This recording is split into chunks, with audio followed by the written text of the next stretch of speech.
It took only 3 weeks for the Ottawa Renegades to win the first game in franchise history. In the process, they created a bitter rivalry with the highly regarded Blue Bombers. Tonight in Winnipeg, the rematch, 6 days after the feud began. Yeah, the trash talking is now over. Time to see which team will walk it like they talk it. It's time to go to war. And we've got a perfect night for it, 25 degrees. With a view of the Red River down near the Forks, the wind north at 9, just enough to keep the mosquitoes at bay. Coach Joe Paopao has 24 years of experience in the CFL. He started coaching 10 years ago in BC. It's hard to imagine that there was ever a bigger regular season win than the one the Renegades had last week versus Winnipeg. Dave Ritchie begins his 9th season as a head coach, his 4th in charge of the Blue Bombers. He did an amazing job last year, including 12 wins in a row and a 14-4 record, best in the CFL.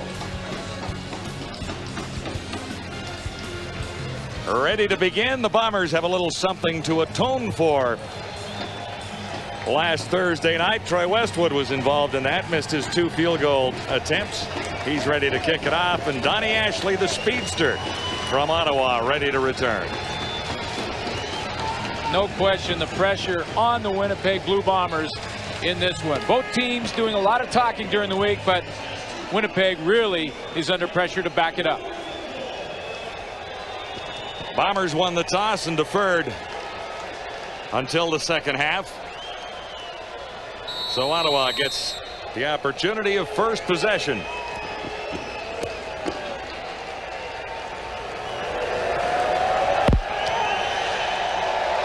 Westwood hammers it down to about the 10. This is Donnie Ashley. Some great returns as an Eskimo. Not bad to get up to the 35-yard line there. 19 on the return. Quarterback Dan Crowley has given the Renegades a chance to be in all 3 games in their inaugural season. Last time he got his first win, and it's a pretty nice start for this Ottawa team. He's played very, very well and really protected the football with just an interception. He's got 6 touchdown passes. He's doing the little things to put his team in position to win, like you mentioned, every single game so far this year, and won one of them. Jimmy Oliver, Denny Montana, the wide receivers, split to opposite sides of the field. It's Ashley sliding out of the backfield. Well read by the Bombers. And the gain is limited to about 3. Dan Crowley has 4 solid receivers. Oliver, Brown, Cummings, and Montana, who's quickly becoming the go-to guy. Running back Darren Davis needs more yards. And up front, Dittman St. Germain. And they will anchor the line. And that line has just allowed 2 sacks. So there's Darren Davis, and he didn't have huge yardage last week. From the shotgun, Crowley finds Ashley again, and he'll turn this into a first down. Defensively, it's an awesome front 7 for the Winnipeg Blue Bombers, led by Doug Brown, David Benefield up front. Benefield has 3 sacks already this season. In the secondary, Mustafa Muhammad has 1 interception along with Tom Europe, and 2 for the corner, Marvin Coleman. David Benefield off to a great start, back with his old dad, Dave Ritchie. They've been together for a long time, through years in Canadian football. Of course, not his real dad. It's just an expression. An adopted son of sorts. Exactly. Here's Crowley, got away from the pressure. Markers are down. On the far side, Aubrey Cummings was the intended target, but Crowley was just trying to unload it. It's interesting talking to both teams regarding the trash talking coming into this game, and both teams are saying, you know, that's part of the game in a lot of ways. It started early and often in last week's Too many contest. men, Winnipeg, first down repeated. Early error for the Blue Bombers. But when you look at it coming into this week, the pressure is on the Winnipeg Blue Bombers. I say that because, you know, they don't even believe they lost. They can't believe they lost. Milt Stegall said, you know, they're going to go, okay, now we'll just go 17-1. Yeah, I heard that comment too. They believe they beat themselves, and we talked about the turnovers. But that's, you know, and if you talk to the Ottawa side of it, they say, you know, that's disrespectful. We beat a very good football team, and why would they be disrespectful and say that they gave us the game? So, you know, the tempers are running high already to get ready in this one. Here are the Renegades with a first down out across midfield at the Bomber 54. Darren Davis, first carry of the game, and ran into Brian Clark. Just 17 yards on 9 carries for Darren Davis last week. Yeah, the team only had 19 yards rushing, and when you look at what Darren Davis did a year ago when he had 1,200, remember he missed the first 2, was on the practice roster with Saskatchewan, so that's not even a full season. 5.7 yard average, and it wasn't because Ottawa didn't try to run the football. They're up against a very good front 7. Gain of 7, 2nd and 3, and Davis won't get to it this time. Lamar McGriggs, 36, was in the middle of things down there. You know, and what they may try and do a little bit differently this week, and you always have to make small adjustments even if you're playing the same team. Well, in fact, especially if you're playing the same team. And rather than have a lot of cutback running against this front 7, Joe Pauw wants to just hit it right on them. Just go right at the point of attack and see if they can't create a scene. 3rd and 1, and the Renegades are going for it.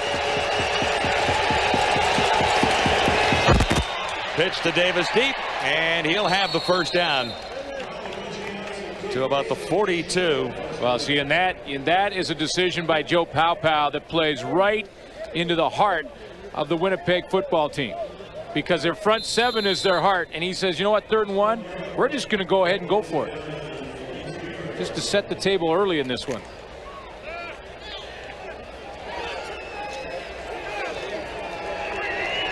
Renegades at the Bomber 42. Davis again, nice cut. Flags everywhere.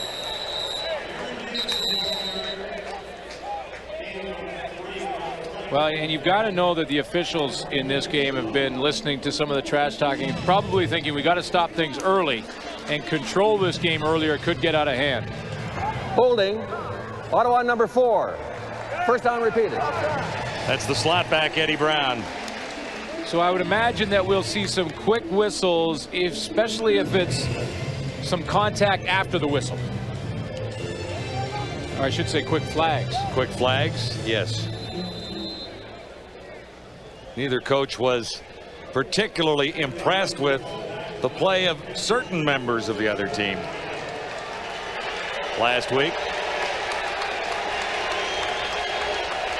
1st and 20, Crowley looking deep, far side, and the coverage by Raphael Ball on Jimmy Oliver was too tight.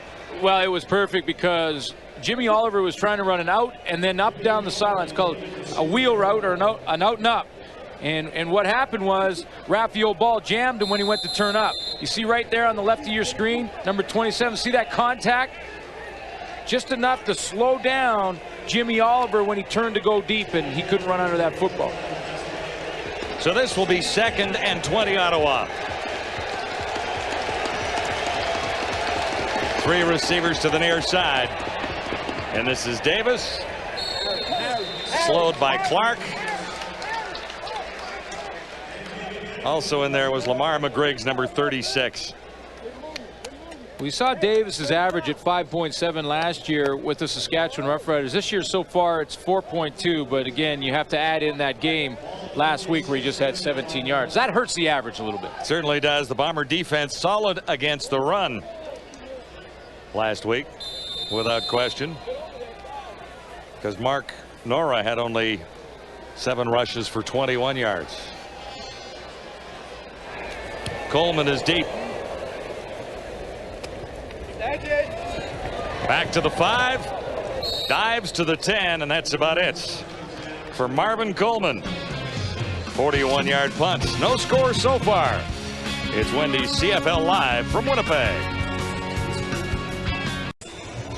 Kahari Jones set to lead the Blue Bombers. That's not a breathe right he's wearing across the bridge of his nose. No, that's just a band-aid, because that's why it was a physical game last week, and John Grace, linebacker for the Ottawa Renegades, got him a little late, something that Coach Dave Ritchie thought was a little cheap. Little blood seeping through there. You don't imagine they added a little color there. He wouldn't have healed in 6 days. I don't think they go that far. On first down, Blue Bombers, pressure is on Kahari Jones, and he had to unload in a hurry. Jones with a very talented offense, and you'll notice Bruce and Stiegel, the key guys among the receivers. Roberts and Sellers will run the ball for Winnipeg. Up front, Brett McNeil moves to center because of injuries on the offensive line. Well, it's going to be a nice matchup. Milt Stegall either against Ralph Staten or Gerald Vaughn throughout this game. Two physical halfbacks for Ottawa against one of the best in the league. In fact, #1 receiver in the CFL after 3 weeks. 2nd and 10. Kahari Jones, Milt Stegall. Defensively, in the front 7, Dave Thomas has emerged as a leader and a playmaker for the Renegades at the middle linebacker position. And Michael Barreau is off to a great start. He has 2 sacks. In the secondary, there's the 2 big halfbacks, Ralph Staten and Gerald Vaughn. They'll be up against Milt Stegall tonight. Starting lineups are brought to you by Midas. See Midas for all your car care needs. And there is the wanted man, if you're a Winnipeg Blue Bomber, John Grace. He's got a target on his chest right now, I'm sure. Stegall picked up 15. This is Charles Roberts taking one, sliding out of the backfield. Gain of a couple there.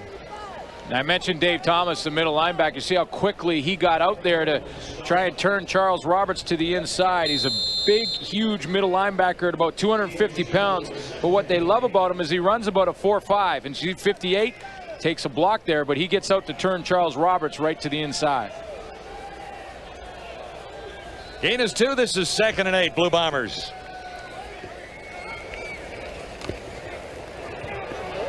More heat on Kahari Jones. Eluded the first rush. At midfield, he's got Stegall. Stegall is good to go down to the 25-yard line. The yards he picks up after making the catch are one of the things that make him such a great receiver. Well, first of all, the #1 target was taken away. There's Charles Roberts. He's the #1 target. Dave Thomas tracks him. Now Kahari Jones has to buy some time because his #1 target's covered. And there is Milt Stegall, who works himself open over the middle in front of safety Sean Gallant, and then does a little bit with it after the catch. In total, 59 yards for Stegall. And a 1st and 10 for the Blue Bombers, set up at the Renegades 23. 3 receivers to the far side. Kahari Jones looked for Charles Roberts, and he drew extra coverage over there. Keaton Cromartie was swinging out with Roberts. Well, and really there was no play. Well, here's, what Milt Stegall's going to see the football a lot more in this game, even that he's seen so far, and I'll tell you why. This is one of the early ones. This is the one he takes a hit on earlier in this drive. Of course, he caught that last one over the middle. Ottawa's going to run a lot of man-to-man defense because they want to put a linebacker quickly onto Charles Roberts. That means that there'll be one-on-one with receiver and defensive back for Milt Stegall. 2nd and 10. Bombers at the Renegades 23, and there's the touchdown. Arlen Bruce III.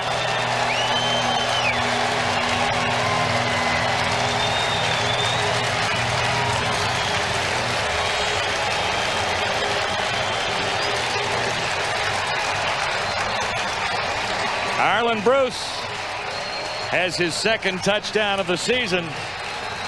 And that's the first time the Blue Bombers have scored points in the opening quarter in 2002. Yeah, and they heard about it all week. So they wanted to come out and end it.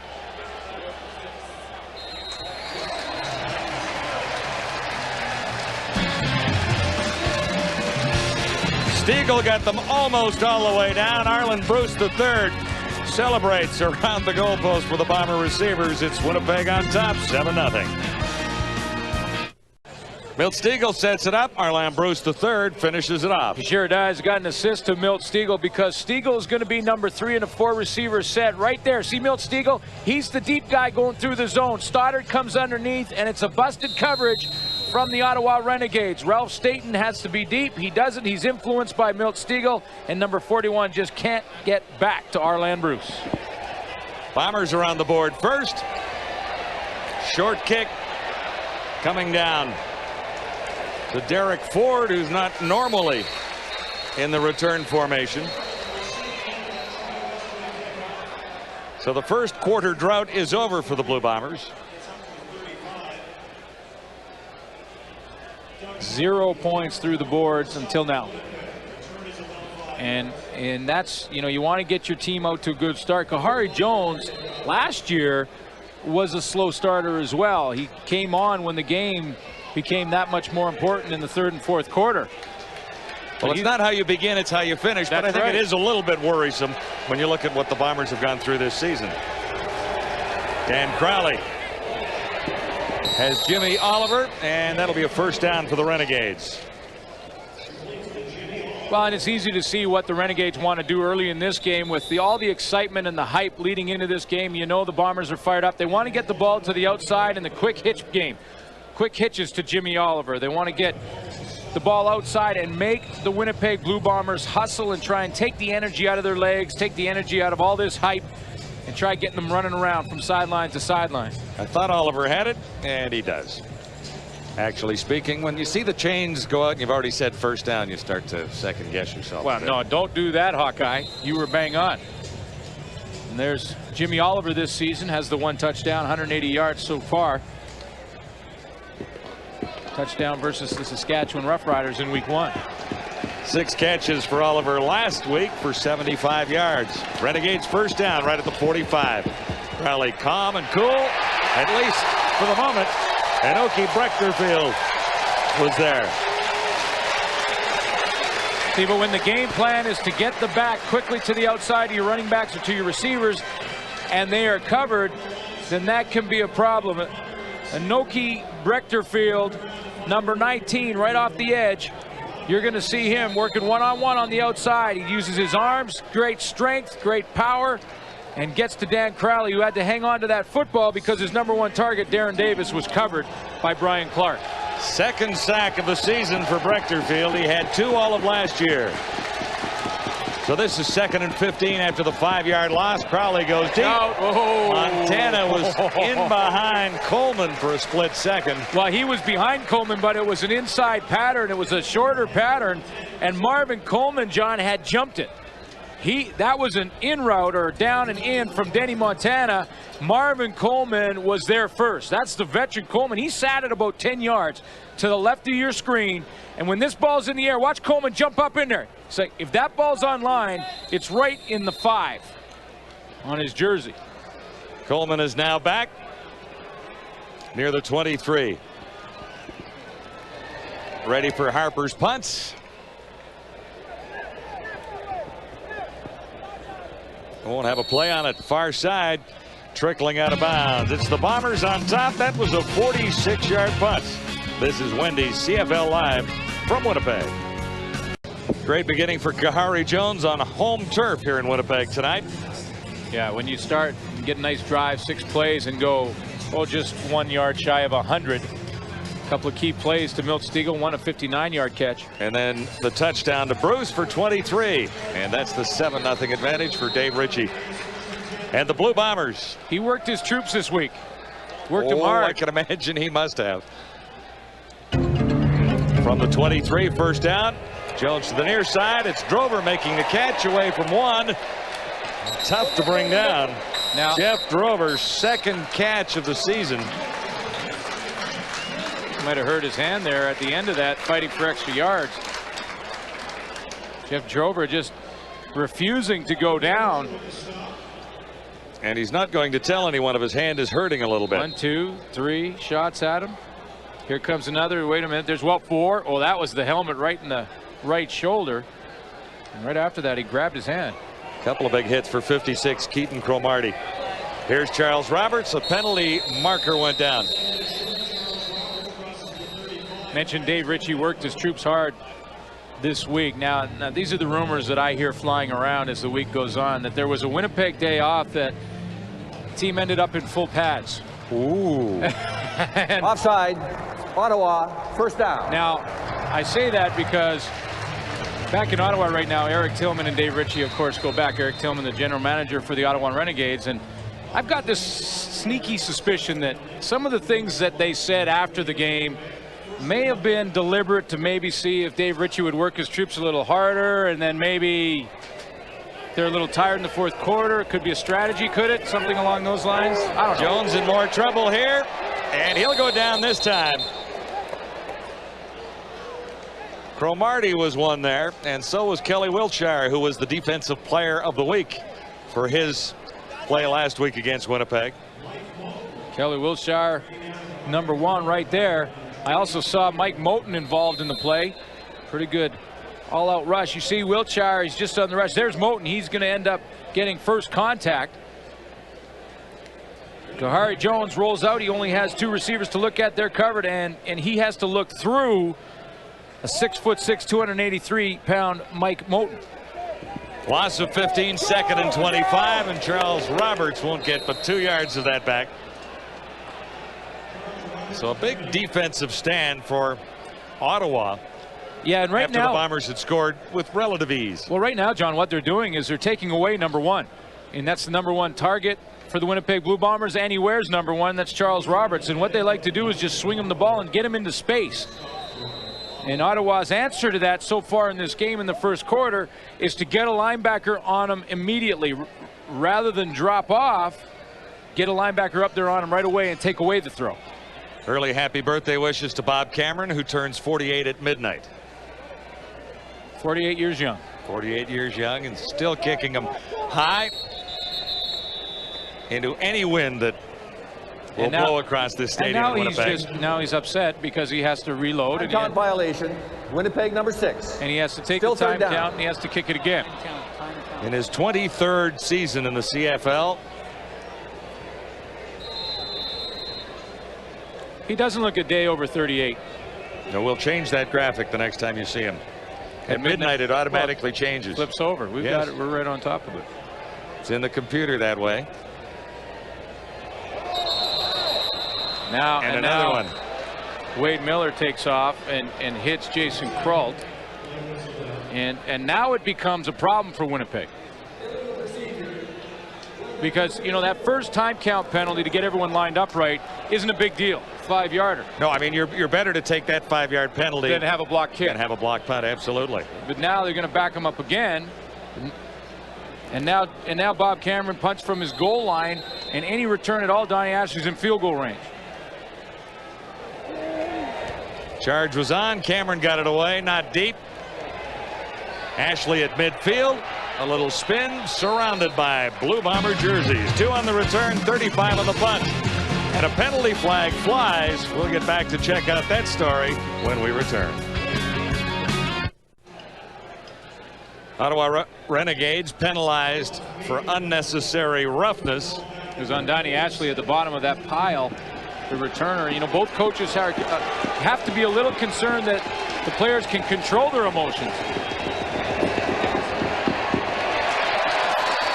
Darren Davis stopped in his track by Denny Fortney.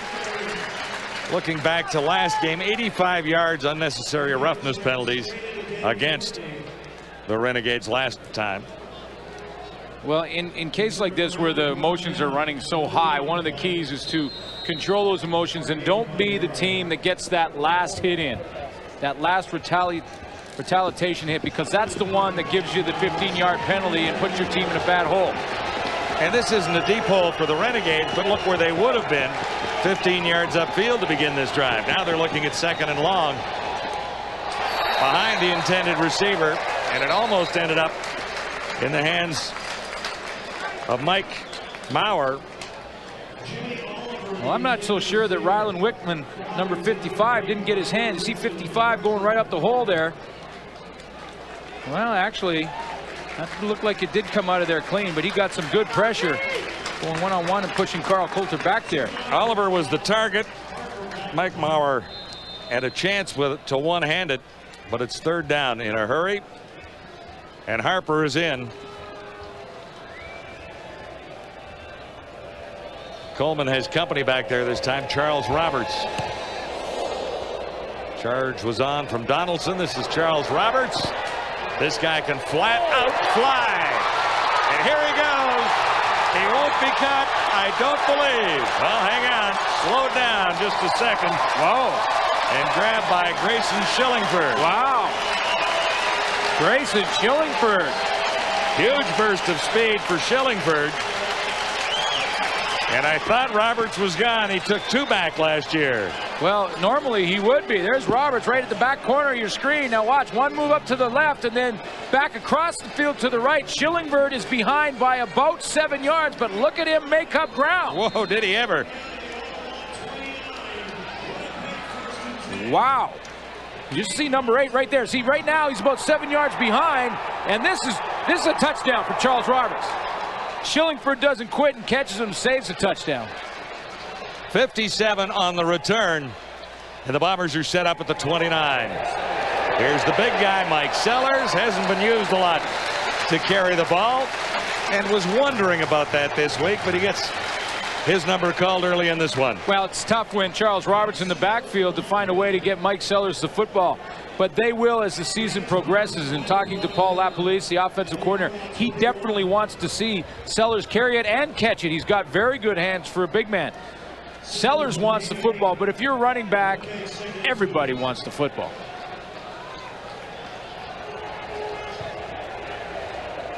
.6'3", 260 pounds, Mike Sellers.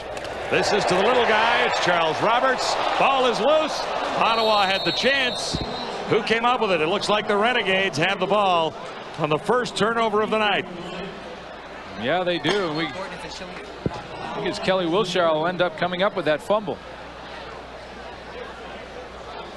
Interesting already in Winnipeg as the Renegades and the Blue Bombers do battle for the second time in 6 days. Roberts puts it on the ground, stripped loose, and the Renegades are 1st and 10 when we return.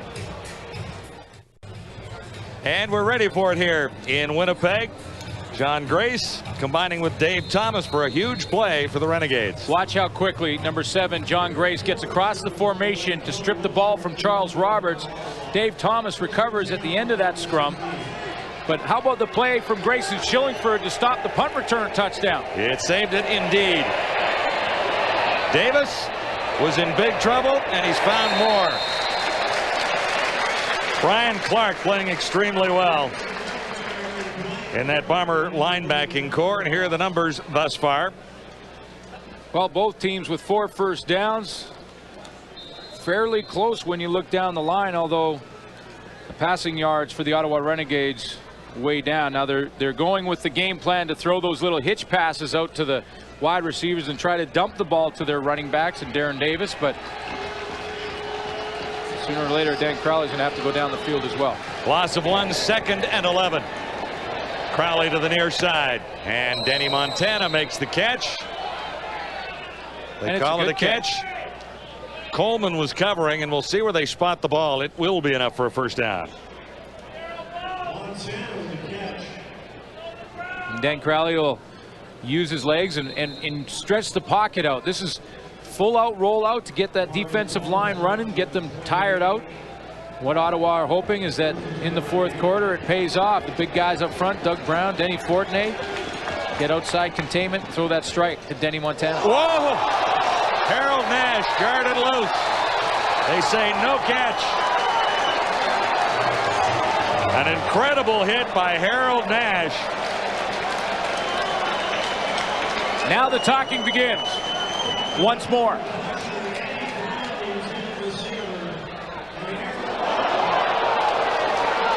Montana usually only takes one big hit.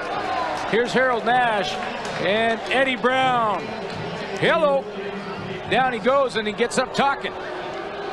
Eddie Brown was the target. It was Montana who didn't see him coming. And Montana goes to the far side. It'll be 2nd and 10. Bomber fans want it ruled a fumble.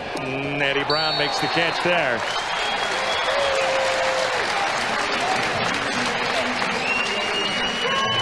Mustafa Muhammad on the tackle. Well, now this secondary is flying around, and you've got to give credit to Eddie Brown for getting up and just hanging on to that last throw from Dan Crowley, because he took the big hit from Harold Nash, then regrouped, got over there, caught one. It was short of the first down because Mustafa Muhammad put a pretty good hit on him. Now Eddie Brown wants to talk to his teammates and say, let's start being the hammer and not the nail.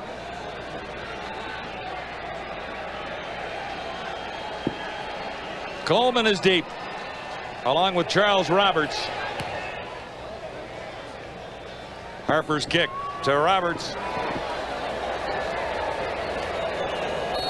And they had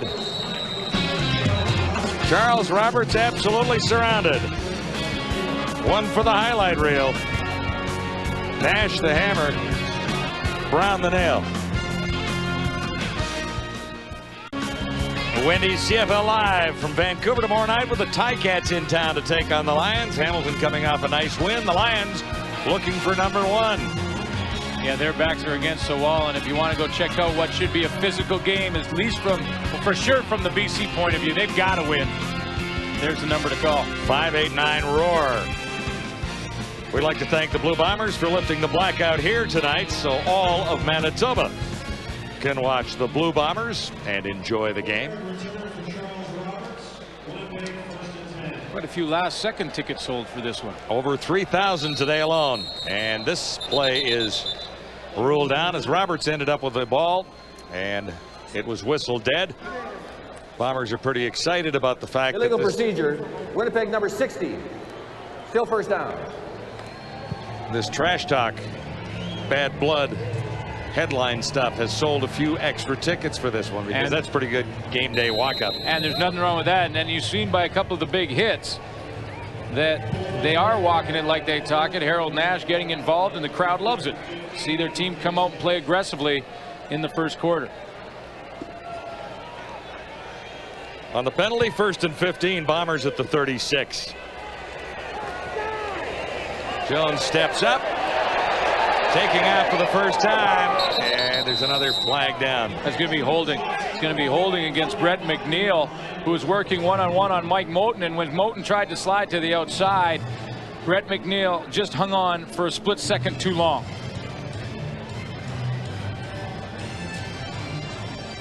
Mike Moten has been involved early in this game. Winnipeg 57. First down repeated. Number 98 is going to work to the outside. Watch 98 eventually right in the middle here of your screen. See, he works to the outside. See that hold to the left shoulder pad? That was the one. That split second too long for Brett McNeil. A net loss of 19, making it 1st and 25. Bombers back now at their 26. Jones to the far side. Jamie Stoddard made the catch. There's not much running room after that. Last year, Jamie Stoddard really started to settle in his second year in the Canadian Football League with 526 yards, had 4 touchdowns, got a chance to get his feet wet a little bit. Getting a chance to play a little more tonight. Just 2 catches, 15 yards coming into this one tonight. And the Bombers looking at 2nd and 17. Now up to the 34. Kahari Jones shotgun, looks deep. And a penalty marker comes down near the 50 on the coverage.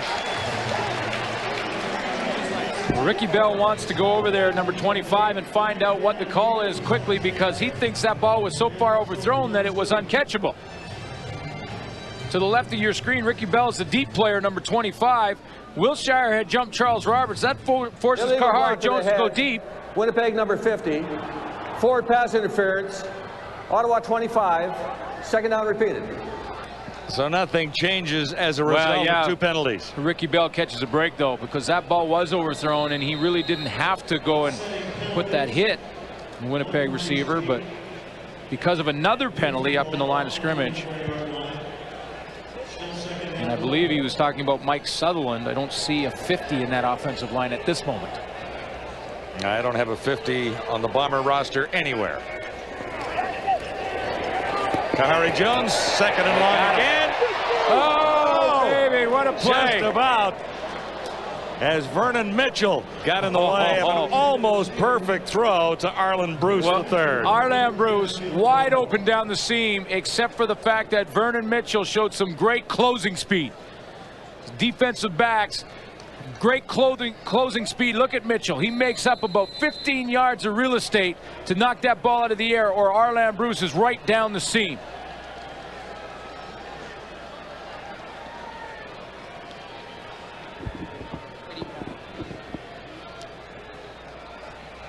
So the Bombers into a punting situation. Cameron gets it away.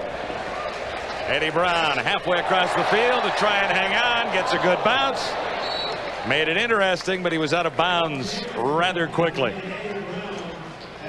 11 on the return, 47 on the punts. Renegades will begin near the 40-yard line when we return to Winnipeg. Harold Nash has turned in the hit of the night thus far, has he not? All Canadian in 2001. Let's take one more look at the hit of the night at this point.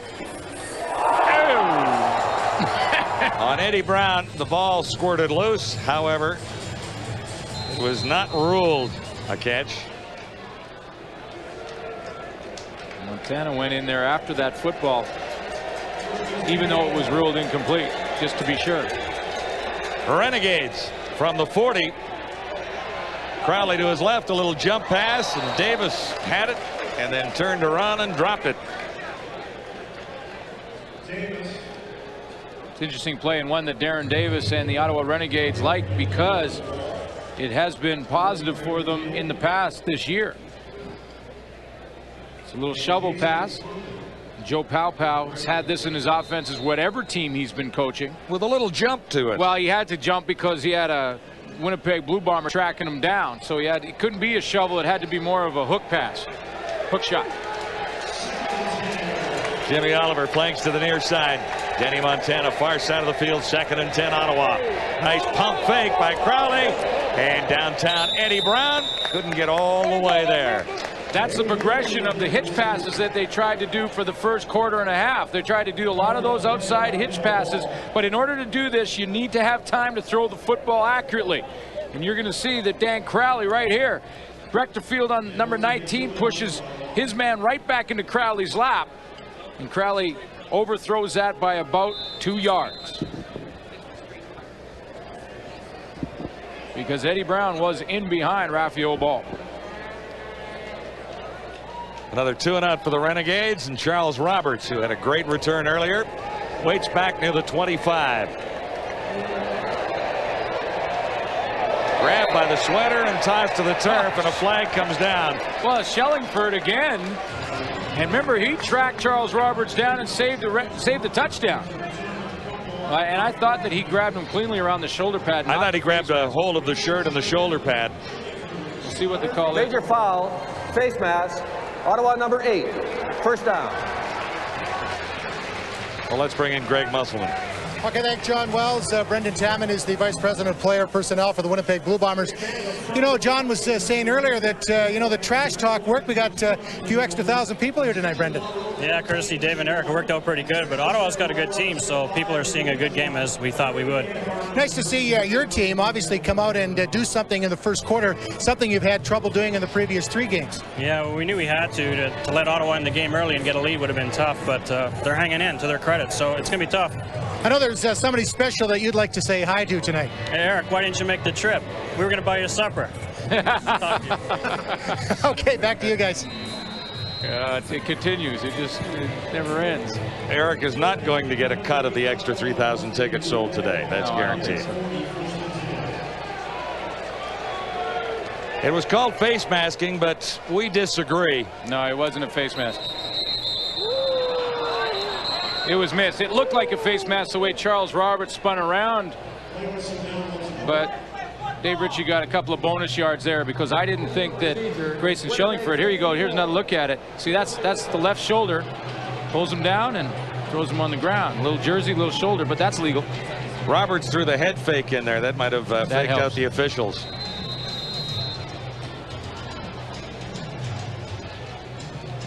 Procedure call. Spins it to 1st and 15. So one very impressive scoring drive for the Blue Bombers in the opening quarter, and neither team has moved the football effectively since that. Heat was on Kahari Jones.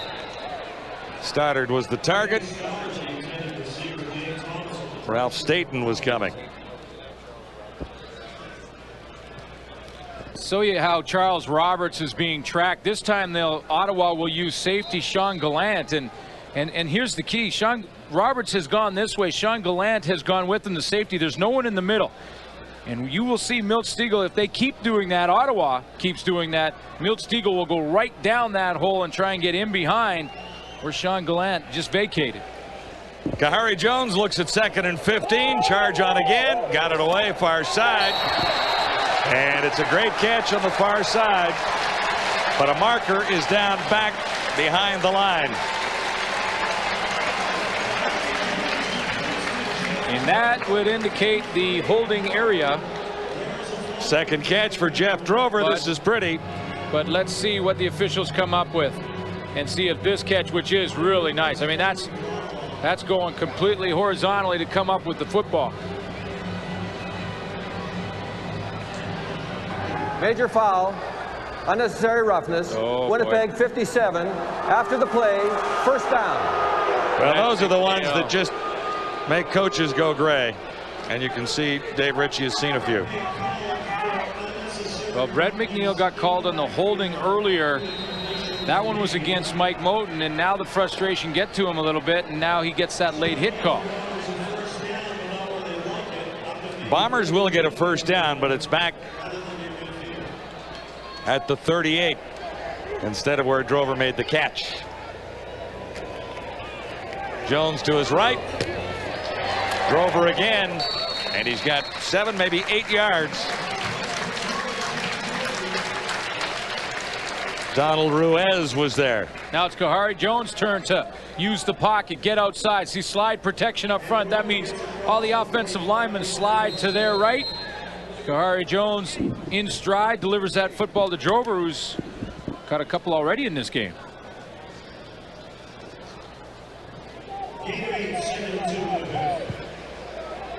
So Brett McNeil penalty, although it cost him some yardage, didn't cost him the first down because it was after the fact. They get another chance here on 2nd and short.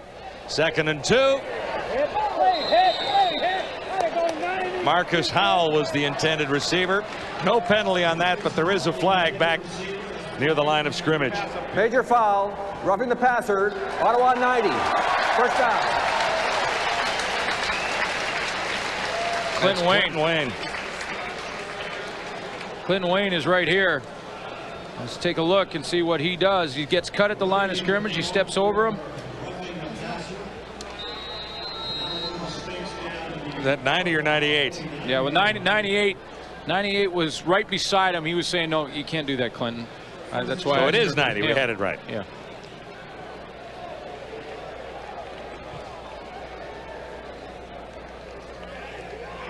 First and 10, Winnipeg at the Ottawa 50. Quick pass, Stegall the target. Oh! And there was Kelly Wilshire all over Kahari Jones, and Stegall was the intended receiver, and Gerald Vaughn was there. It's called the A-gap. It's A-gap. Watch Kelly Wilshire go right through here, and no one accounts for Kelly Wilshire. And when you go through the A-gap, which is between the center and the guard, that's the quickest path to the quarterback. Kahari Jones was just trying to throw the ball with a little bit of air under it to hope Milt Stegall got to it, but instead Gerald Vaughn got to it first. Still with penalties and all, it's a decent drive for the Bombers. 2nd and 10, Ottawa 50. Jones takes another one from Wilshire, and the pass is short, but it almost trickled through to Eddie Brown, or to Arlen Bruce, I should say. But now Ottawa's decided, let's just see if we can get to Kahari Jones before this time Wilshire comes off the edge. Remember, he went through the middle last time. This time he's off the edge, and he's there along with Dave Thomas. And Kahari Jones has, in slow motion, 1 steamboat, 2 steamboats. That's slow motion. Now you speed it up, it becomes 1.5 steamboats. That's not enough. Kahari Jones has taken a couple tonight. Took 1 solid hit last week in Ottawa from John Grace. Cameron kicks it away. Eddie Brown, nowhere to go, far side of the field, nothing on the return. The heat's on Kahari. In the form of number 1. Wilshire in there, back to back on Jones. This guy has been a force since returning to play for Dave Ritchie. He leads the Bombers in sacks, David Benefield. Well, Dave Ritchie is going to cut him loose. In other words, give him the freedom to make an outside move, make any kind of move to get to the quarterback and put him back where he's natural, and that's it, rushing the passer.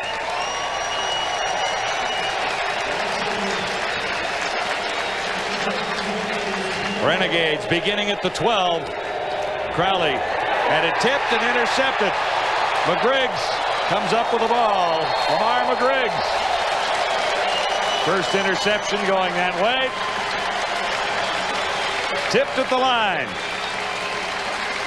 Right to Lamar McGriggs. It's interesting, Ryland Wickman was over there along with Wayne Weathers. Wayne Weathers has already got his hands on one ball. That's the second one. I love what Lamar McGriggs does after the fact. Little contact there on Jimmy Oliver. Rather than run outside, he puts the brakes on and tries to find Oliver again. He wants to hit him one more time. Linebackers, even with the ball in their hand, can't get out of the habit of hitting people. So the turnover to the Bombers sets Winnipeg up in great shape at the 7-yard line. Assist goes to Wayne Weathers.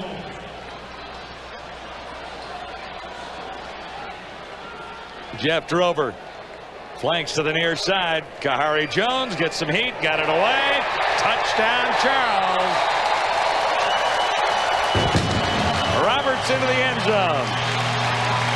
Third receiving touchdown this season for Charles Roberts.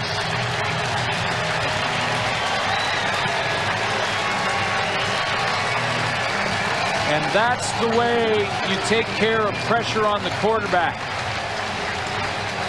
That play is no different than like a screen pass. And a screen pass is basically designed to relieve pressure.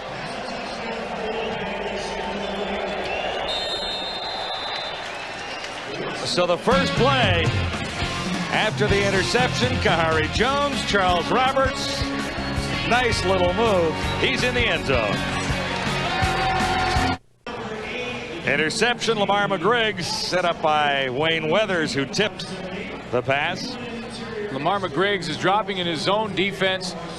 Weathers tips it. McGriggs hits Oliver, and then wait, I want to hit Oliver again. Goes back to hit Oliver. Then he goes down, and in one play, the Bombers take advantage.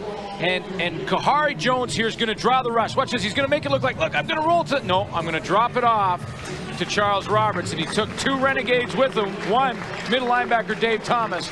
Roberts goes one-on-one, and he's in the end zone. One-on-one with Ralph Staten. See Dave Thomas and John Grace right there, and they were drawn to Kahari Jones. He dumps it over their head.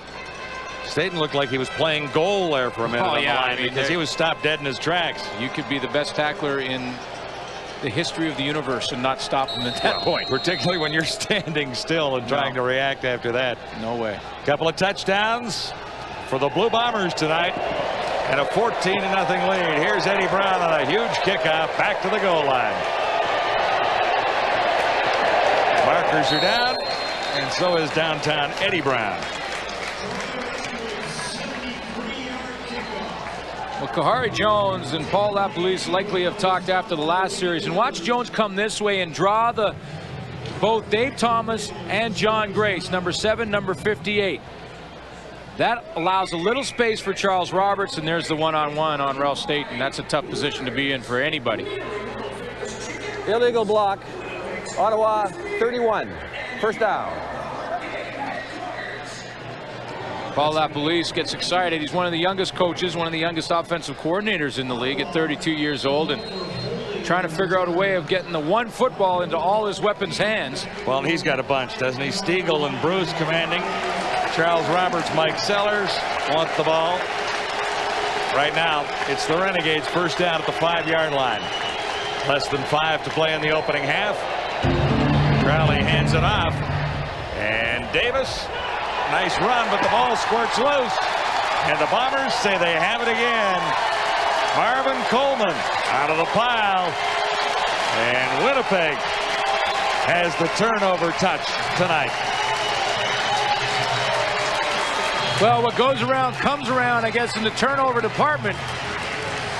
Last week, 6 turnovers for the Renegades. They turn it into 14 points. It all begins with a little bit of a high snap that Crowley has to try and go up and corral. Then he gets it to Darren Davis. Not a bad run, Glenn. Well, Denny Fortney comes back, and I think it was his own man, Denny Montana, trying to get a block that knocked the ball out of Darren Davis's hands. So Davis drops it. Coleman comes up with it. And look where the Bombers are. Almost a replay of where they were in the last sequence. Just outside the 10-yard line this time as Kahari Jones looks to the end zone. Touchdown. Marcus Howell. That's his first of 2002.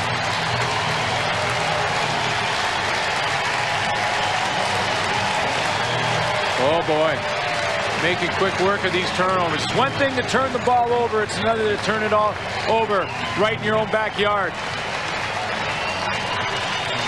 That's 14 points in about 14 seconds. Well, yeah, when you turn it over down around your 10-yard line, it spells trouble.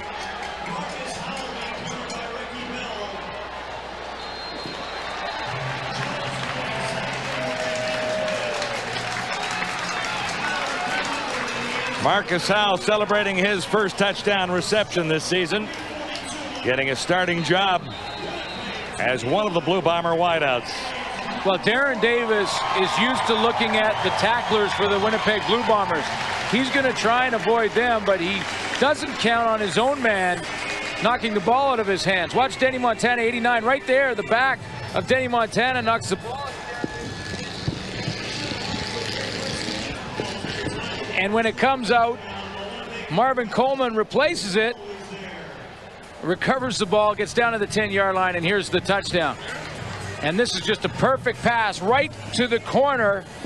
Marcus Howell times it perfectly.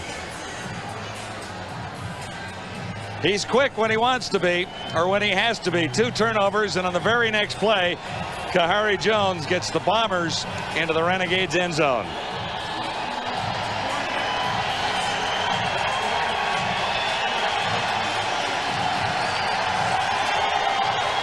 Well, heading into this game, the first quarter was terrible for Winnipeg, pretty good in the first half for the Ottawa Renegades. So far in this first half, it's the opposite. Absolute opposite. So Pow Pow has to figure out a way to get the Renegades on the scoreboard in a hurry. We knew the Bombers would not take this one lightly, did we not? No, and again, you know, it's all you. The way the Winnipeg Blue Bombers talked about last week, they said, you know, we gave them the game with all our turnovers. Now, Ottawa can't be saying at halftime when they go in there saying, guys, we're giving them the game because of turnovers. Winnipeg came to play. They're fired up, they're hitting, and when they do that, they're creating some turnovers. Montana got a hand on it, kept it out of the end zone. Not a usual returner back there. And the Bombers read it well and drag him down. Number 80, Jeff Drover, making the tackle. So Kahari Jones, who going into this week was told that he didn't get off to good starts, has just silenced the critics. Because in this start, you've got 2-3 touchdowns.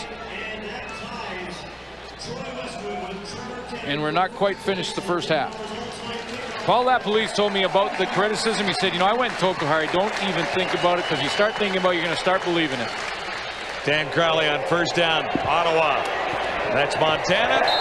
She had one tackler, but then on second effort, Marvin Coleman recovered and made the stop. Now, when you get a couple of quick touchdowns from your offense and turnovers, that just pumps you up defensively. Now, start flying around the football. The game becomes fun for defenders. Marvin Coleman over there making things happen. Just recovered a fumble.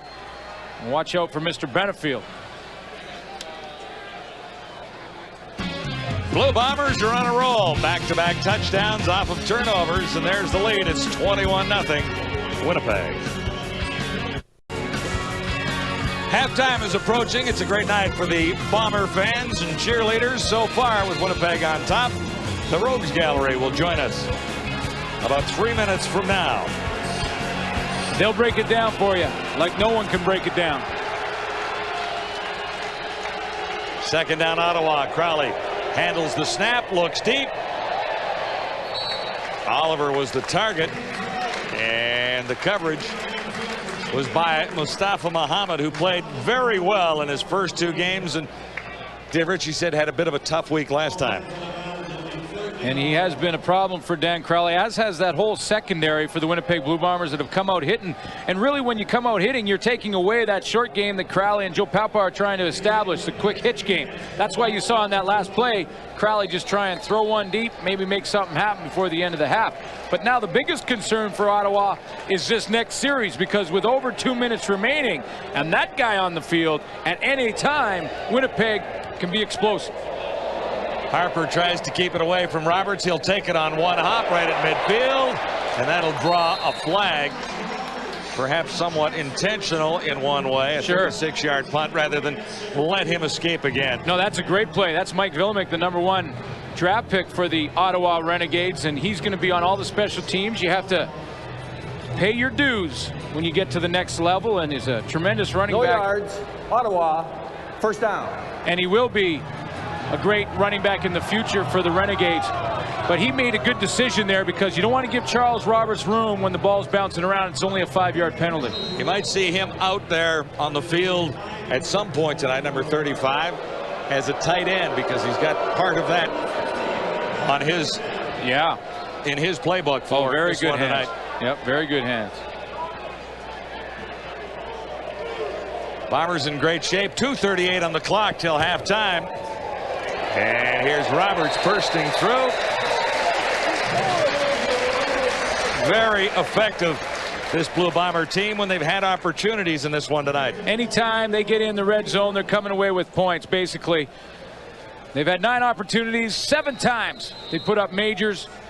They had to settle for field goals twice. Anytime you get points like that, 55 points in the red zone. They didn't get in the red zone, if you're talking inside the 20, once last week versus Ottawa. And there is some discrepancy. Is it inside the 20, inside the 25? They're 3 for 3 tonight. Sellers can't find anywhere to go, then slipped outside. There, he was pinned by Staten. Kahari Jones has done a nice job, with the help of his offensive coordinator, Paul LaPolice, of making some small adjustments. Early in the game, Ottawa went to try and track Charles Roberts. So, Kahari Jones went to Milt Stegall. Then when they took Milt Stegall, Paul LaPolice makes a decision. Let's go back to Charles Roberts. We get down inside the 14. Let's do that little shovel pass, little dump pass. Take some of the pressure off our quarterback. So they're making some nice adjustments on the fly. Here's Troy Westwood, first opportunity tonight. Cameron puts it down. Westwood puts it up, and it's through. So the Bombers are 4 for 4 in their possession so far tonight, when they've had good opportunities. A 50-yarder for Troy Westwood, who missed a couple last week, including one from 51. Well, he was perfect going into last week. He missed a couple. His longest on the season so far, 50. Just made it right now. From Winnipeg, down Highway 1. For Wendy's Friday Night Football, Eskimos and the Rough Riders. 9 o'clock Eastern, 6 o'clock Pacific time. Well, I'll tell you, anytime. I played 11 years in Saskatchewan. Anytime Edmonton showed up, there was a rivalry. I'm sure that'll be the hotline in Regina. You guys used to hammer the Eskimos all the time, didn't you? Almost intercepted again. As Crowley threw it up, and Mustafa Mohammed was the closest player to the ball. Well, Mohammed, I think, was bearing down on Darren Davis and had his focus right there on the back of the running back, or he is gone. See, number 3, it hit him almost right in the knee. He was a step away from going for 6, really, had he been a yard closer. He was looking at Darren Davis. He's looking at the ball. He dives for it. 2nd and 10. Renegades try to get something going here with a long pass to Shillingford. 1:38 on the clock. Dave Donaldson was in covering. Well, this is a matchup that Ottawa has to be very careful with, and I'm talking about David Benefield going one-on-one with Darren Davis. Here's Darren Davis right here. He's going to be asked to cover number 56. Watch this. This is just straight power rush. You see Benefield sees he's got a little running back on him, and bam, bam, right back into the lap of Dan Crowley.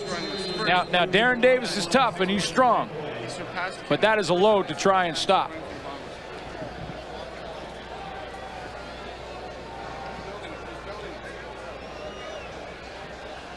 Harper back at his 20, and a flag comes down. Charles Roberts wrapped up by Donald Ruiz.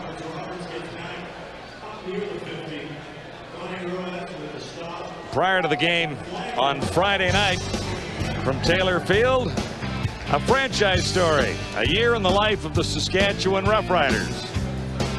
Put together a couple of years ago when the Riders were in the midst of a tough season. Transition. They were in transition. And that'll be followed, of course, by the kickoff at Taylor Field. Nice start to this season for Neon Green's Saskatchewan Roughriders. Well, and Joe Palpal, John, was a member of the Saskatchewan Roughriders back in 1984. And a nicer start for the Edmonton Eskimos, unbeaten going in there. So it could be an interesting game. One note here, Troy Westwood has taken the lead with 6 points tonight among all-time Blue Bomber scorers, surpassing Trevor Kennard. First place in the Bomber list. Kennard finished his career with 1,840, and Westwood, the good times and the bad times, is the all-time career points leader on the Bombers list. And for most of those kicks, Bob Cameron has held the football, and it's been a 1-2 combination, because I can't emphasize enough, and all you have to do is ask Matt Kellett and Jason Crum over in BC about this. The trust factor between the holder and the kicker is so important to the success of that group. Well, only when Cameron was injured a couple of games last year would this two have been apart, because Cameron was the Iron Man until he had a little back problem late last season. Well, the kicker has to trust the holder completely, and you know, it's a good situation in Ottawa too, because you have the veteran Glenn Harper as a holder, and so Cameron, he knows how to calm the group down. He can keep the huddle away from the kicker, which is part of it, because in the big kicks, the huddle and all those offensive linemen, they all of a sudden in the big kicks for the game-winning field goals, they think they're kicker coaches. And they go over those big offensive linemen, they go, keep your head down, make sure you don't look at the, you know. And it's up to the holder to keep those guys away. And for Dave Miller-Johnson in Ottawa, he's got a nice situation there too, because he has Glenn Harper as his holder, and Harper, of course, has 13 years experience in the CFL, so he can settle him down. Miller-Johnson is the new kid on the block. Slight delay here while Michael Borrow, defensive end for the Renegades, was helped to the sidelines. Kahari Jones and the Bombers have lots of time here with 1:38 to go. Howell on the sidelines, and the coverage by Ricky Bell was awfully good. You know, and Kahari Jones over the last couple of years has done this a bunch, and that is just to say, okay, I've got one-on-one coverage, and one-on-one coverage I'm happy with. You know, a lot of guys, quarterbacks in the league that want to go deep, they'll wait till the guy's open. But Kahari Jones saw Ricky Bell stride for stride with Marcus Howell, much like he was on the touchdown to Howell, and he just threw it up there. He's got confidence in his guys that they'll make the play. 2nd and 10 at the 49. Jones has Roberts sliding out of the backfield, and the Renegades played it well, dropping him at the 50. All Canadian Kahari Jones started 2-2 last season in his first full year as the Bombers' #1 guy. Finished 14-4. That's the best record Dave Ritchie has ever put together as a head coach in the Canadian Football League. And in that 14-4 run, that incredible win streak that will take an awful long time to duplicate, wouldn't you think? 12 straight. 12 straight wins in the season. And you know, some say they got a lot of breaks. I say when you get breaks, you work for them. And it's a lot of hard work and some good personnel moves that has got this team where it is. Cameron's kick coming down near the 15. And the Bombers are fired up. That's Harold Nash. That's an example of the hard work, though, and the little things and special teams. You see Harold Nash down there, and he's a guy who has to play every down on defense and then covers a kick and covers like a wild man, number 00. Look at him go down there. Wade Miller's a special teams guy, but Harold Nash has to start. He's in there making the tackle on special teams along with Byron Capers. Major foul, unnecessary roughness, Ottawa 39, first down. Couple of those against the Renegades tonight, and with 54 seconds till halftime, Dan Crowley faces a long march to get any points in this first half now. Now you look at those turnovers. One, a ball that was batted at the line of scrimmage, not really Dan Crowley's fault. The other, a fumble by Darren Davis. So you can't credit the turnovers to him, but I tell you something, this has been an Ottawa offense that's been a lot more productive leading into this week than they are so far in this first half. Well, think of the starts these Renegades have had in earlier games this season. Back to they've had a lead every game. Week 1 against Saskatchewan, and they settled for a loss there, but after overtime, and then the huge lead against the Eskimos in week 2, 24-7. And the Eskimos roared back to win that one going away, but they were in big trouble for a while. Well, you know, and for a head coach and his team, especially a young team that's, and I say young as far as playing together, it's tests throughout the season that you find out about what kind of team you have. And right now, they haven't had this test. They have not had to come back in the second half from a deficit. So this will be the first time this season that this group of athletes have to try and do that. Well, let alone a 24-point deficit, as it looks right now like it will be. Well, and the pressure on them right now in this drive is to get at least one first down, and there is pressure because with 50 seconds left in Canadian football, if you go one more down and out, Winnipeg Blue Bombers have a chance for a play and a field goal attempt.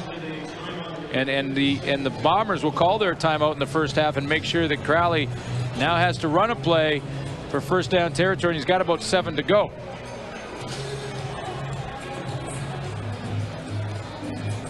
Well, here's what happens now in each locker room at halftime. Joe Palpal goes in there and says, guys, you got to relax. We've handed the ball to him on our 10-yard line twice. That's turned into 14 points. So let's say they have a 10-0 lead. Let's just go win each series. Win the third quarter is the message from Joe Palpal. And for Dave Ritchie, you just got to go in there, pat him on the back, say, guys, get some water, and let's go do a little of the same. This is 2nd and 6 Ottawa. Crowley faked it once and had no one there. I don't know if Davis was the intended target. He was the closest Renegade to the ball. But all of a sudden, they'll give it right back to Winnipeg with lots of time remaining. Well, Crowley's trying to complete this screen pass, but he's got Brian Clark right in his face, so he has to throw it up and over Brian Clark, and it can't get to Darren Davis. So 46 seconds left now. Winnipeg with a golden opportunity here.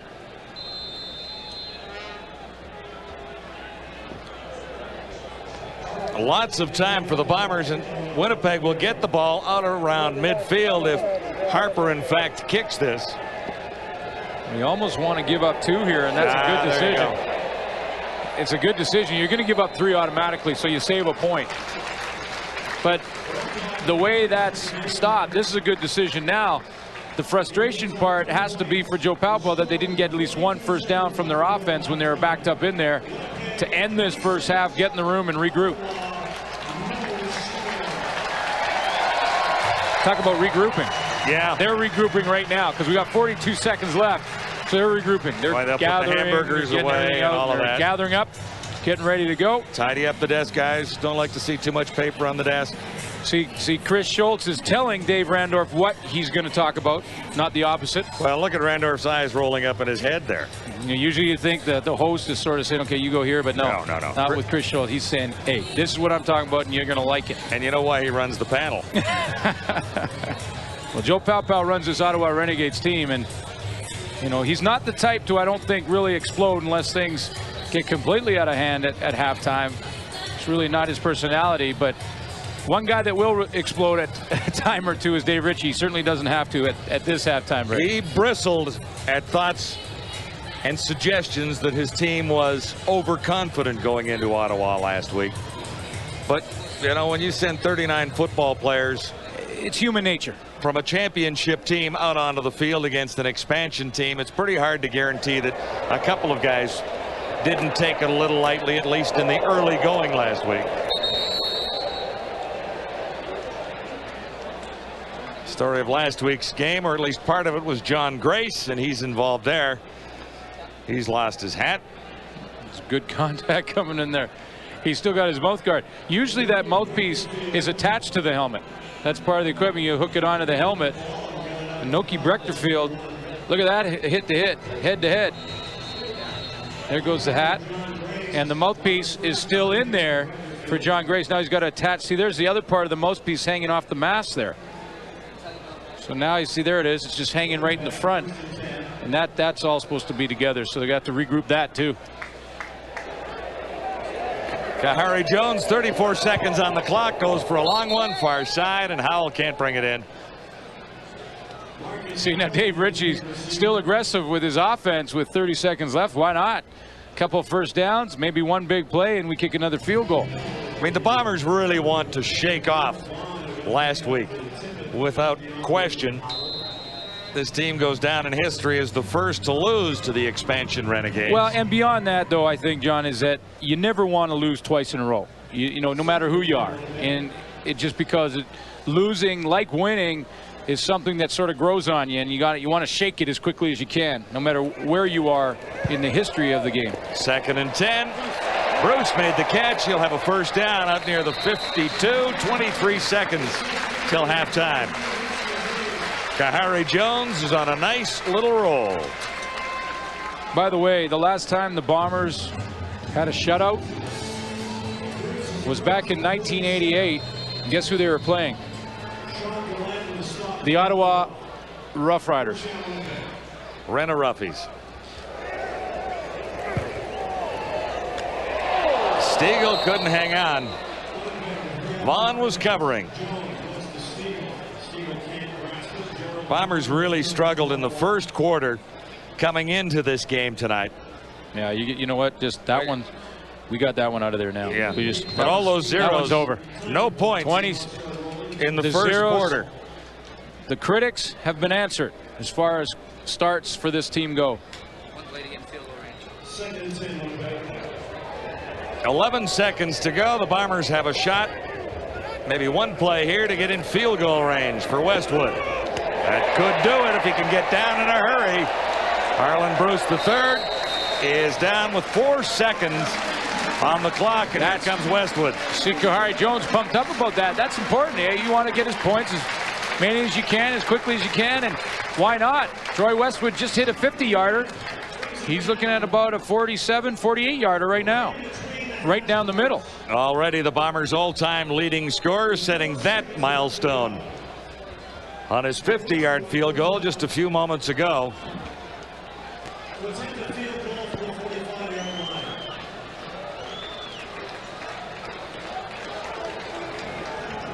Zeros on the clock. Oh, a little wide.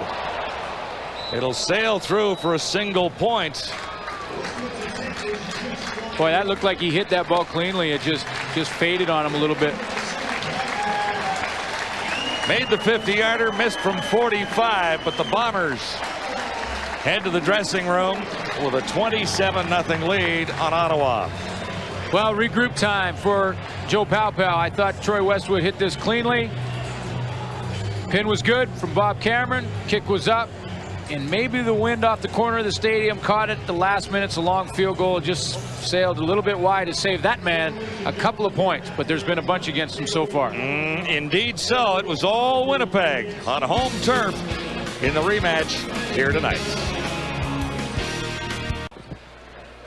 Back in Winnipeg, Blue Bombers head coach Dave Ritchie is a happy guy. Glennie got production from offense, defense, and special teams, and he was talking about that. On the return, Shillingford. Grayson Shillingford, and penalty markers go down. We'll check that out in a second. First, let's bring in Greg Musselman.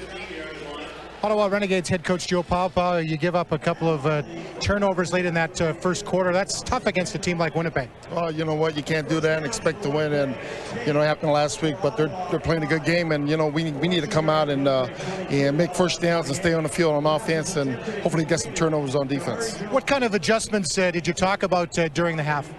Not really too many. Just we got to protect the ball better, and you know what, we got to compete a little bit better than we've been doing. We haven't been playing the way we've been playing the last 2 weeks, and you got to give these guys credit. They're making plays and we're not. Thanks, Joe. Good luck in the second half. Problems continue for the Renegades. Holding call on the return, and that means they begin at the 25. Davis has absolutely nowhere to go against that Bomber defense. And 2 flags fly as a result of that play. Yeah, they're a little taunting after the fact. Looked like the Winnipeg Blue Bombers doing some taunting there as they push that pile back. But talk about the Ottawa offense struggling in the first half. Their deepest penetration in the first half was in their very first drive of the game, and that got them down to the Winnipeg 46-yard line. They haven't got any closer. Major foul, unnecessary roughness, Winnipeg 0-0. Objectionable conduct, taunting, Winnipeg 36. First down. Nash gets a late hit, and after the late hit, coming in right from the right there on big Mike Abumeshrik. He goes down, and then Lamar McGriggs got up and told them all about the hit, so they got 2. And the Renegades get 25 yards out of it, out to the 50 with a first down there. And Crowley missed his target. Lamar McGriggs was charging, and Aubrey Cummings was the intended receiver. You heard Joe Palpao talk about just putting first downs together, which is exactly what Jock Climby said at halftime. Ottawa Renegades so far this season in 3 games have been pretty good at just getting the ball in the dump passes, getting it to Darren Davis, small short passes over the middle, sort of in the intermediate range. And all of a sudden they've gone away from it, trying to go deep late in that half. And Crowley's numbers will not get the job done. 2nd and 10. And Nash makes a great play on Cummings. He's had a couple of great moves tonight. 0-0, Harold Nash. You know, sometimes players in certain games just get into a groove, and doesn't matter what position you play. Quarterback's most notable, but I think Harold Nash right now is into that groove. He started the game with a big hit on Eddie Brown. That set the tone for his entire team, and he makes another play there. Crowley wanted the penalty, but not on this one. Roberts is deep along with Marvin.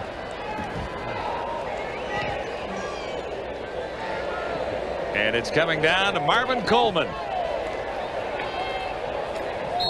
He's out to the 20, actually stopped at about the 19. 1st and 10 Winnipeg after a 7-yard return.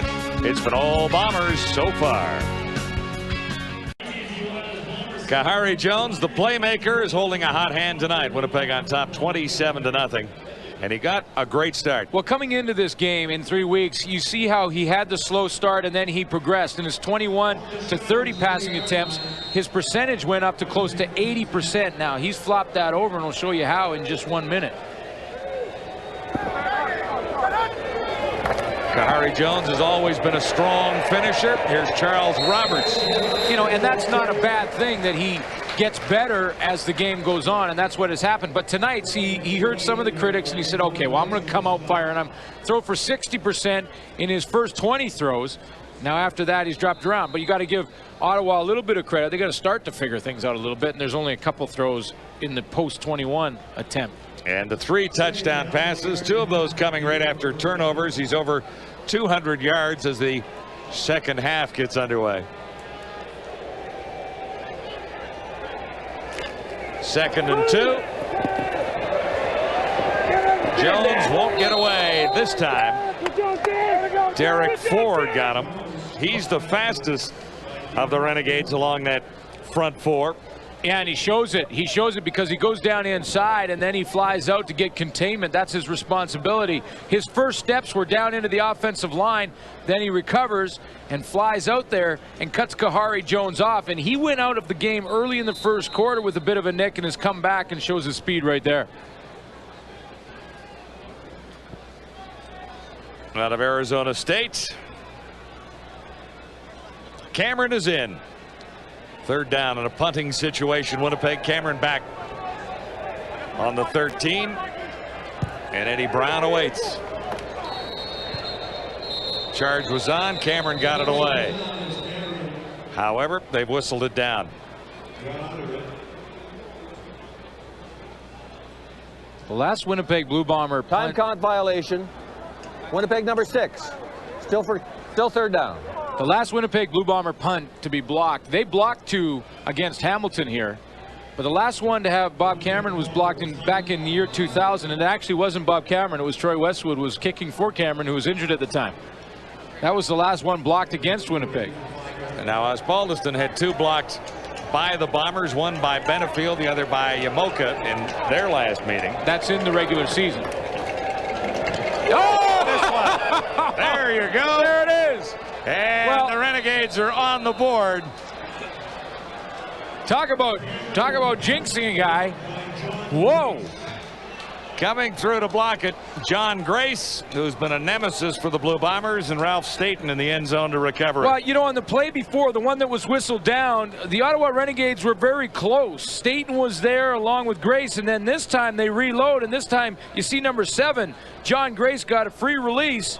Usually Bob Cameron is so good at avoiding the rush. Even when someone gets in clean, he'll kick it underneath him or make a little move to kick it away. That time he didn't see Grace coming at all. So the block by Grace, the touchdown by Staten, and the extra points is good. Renegades close to within 20. Still a long way back, but this is a great way to begin the second half for Ottawa. Back in Winnipeg, Staten and Grace are the 2 guys that set up Ottawa's first points of the evening. Well, usually when a player makes a play, there's somewhere along the line someone has helped him out, and John Grace makes the block, but without the help of Ralph Staten, who came off the edge and drew a block, John Grace doesn't get there, and you'll have to stay tuned for one kickoff for me to show you exactly what I'm talking about. A big break for Joe Paupow to get a good start, and that's probably what he told his guys at halftime. Guys, win the third quarter. Let's start the third quarter in the second half on a positive note, and let's take it from there. Canadian football, you can score a lot of points in a short amount of time. Ottawa. Delay of game here charged against the Renegades, and that's the new kicker, got into the lineup last week. And Dave Miller-Johnson. John Grace, after blocking a punt, he is rewarded by going on to the kickoff cover team. Of course, he plays every down on defense as well. A lot of penalties for the Renegades in this one tonight. 15 for 136 yards.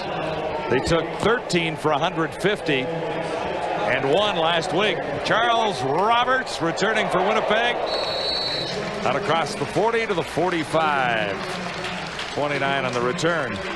Okay, for all of you who stayed patient, I'll now show you what I'm talking about. John Grace is right in here, right? And watch Ralph Staten over here. This is Andre Arlane, the deep back. He's got to step out, and he's got to take the outside threat. Okay, here I was going running. Now watch the step out. There's the step out to Ralph Staten. That takes that block away, and that lets John Grace go free. Andre Arlane was in a bind. He had Staten right in front of him, who recovers the block punt. He had to take him. He showed first, and that left John Grace straight through to the punter. From the 46, first down. Winnipeg, and a little bit of a mix-up, it would appear there, in the exchange between Kahari Jones and Charles Roberts. Well, it looked like Charles Roberts got there a little early. And Roberts is slightly shaken up. Because when Kahari Jones went to give him the football, it looked like he got it up in his face mask. See, watch Charles Roberts to the right. He jumps up in there. Now Kahari Jones had to give it to him quickly in a high position. By the time Charles Roberts had gathered it up, he was being hit as he limps off the field.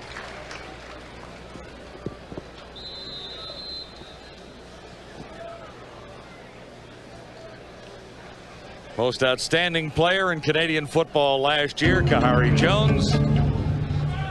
Well, with number 1 out of the lineup, you saw Kahari Jones look a little bit further down that wristband.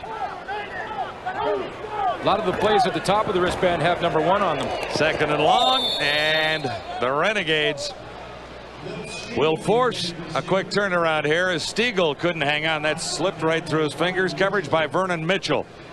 Here's Stiegel right there. He's going to come across. Using motion. See how deep he is. He's actually behind Kahari Jones at the snap of the ball. He's trying to hide in there. on Vernon Mitchell. Then he comes across and just slips through his hands. I think he was well short of first down territory anyway. And Mitchell was with him step for step. Cameron is in. His last one was blocked and went for a touchdown.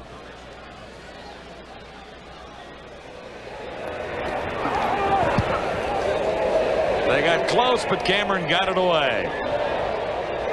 Well, that ball bounced back. That ball hit the green and sucked right back towards the hole, didn't it? It's a Bellata football. It must be the Bellata football.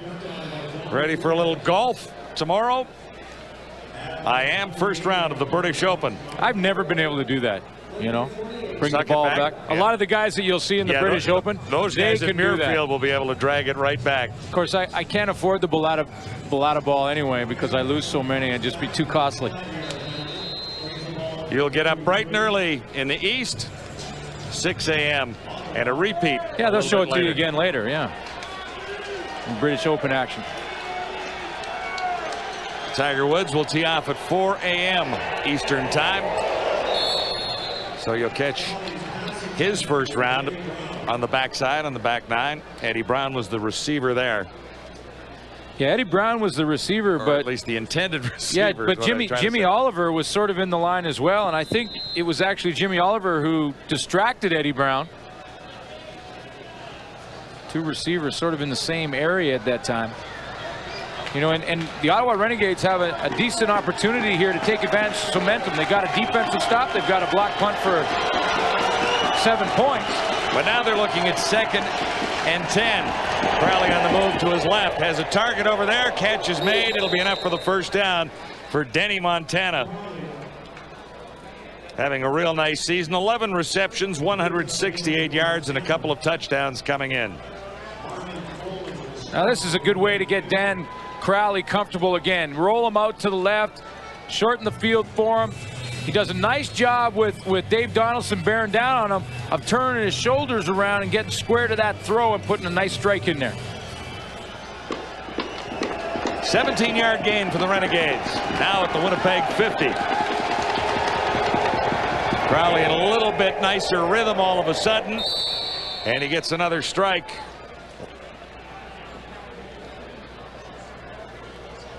Jimmy Oliver, 85, made the catch. Yeah, this is back to the original game plan. You see, they're not really going to go away from it too much. You see, Jimmy Oliver will just take a step and then slide right in there to the number 50. That's how they started the game. A lot of plays that look just like that one. 7-yard gain, 2nd and 3. Crowley has some pretty good ideas here, but couldn't connect with Oliver there. That one was into the turf. Yeah, he had to rush it, though, because Brian Clark was there, and he really couldn't turn his shoulders around. Remember I showed you turn the shoulders around on the last play that he completed? Watch how quickly he has to do it now. Turn the shoulder. Whoa, I got to get it out of there. And he kind of short arms it because of it. And that's because Brian Clark was standing right beside him. And that's a difficult thing to do, John, and roll to your left, get those shoulders around, and try and complete that pass. Nice linebacking core here in Winnipeg, without question. Brian Clark, Ryland Wickman in the middle, and Lamar McGriggs, who's made some big plays. Yeah, the three amigos. They call them the three amigos. Harper's punt, and there'll be no return, rolling out near the 12. You know, one of the reasons that Ottawa may be struggling a bit offensively is that one of their weapons, Donnie Ashley, has got the pads off. And he came out like that in the second half and would indicate that he is out of the lineup, and we'll try and figure out exactly what happened to Donnie Ashley, because he never went down on the field. He's listed as a 5th receiver on their depth chart a lot of the time, but in reality he gets in and plays a lot. And he started tonight, and he's become a go-to guy. He's one of the guys that you can dump it off to him and he can make something happen with it, not to mention what he can do in gaining you field position in the special teams. So that's a big loss to have Donnie Ashley over there on the sideline.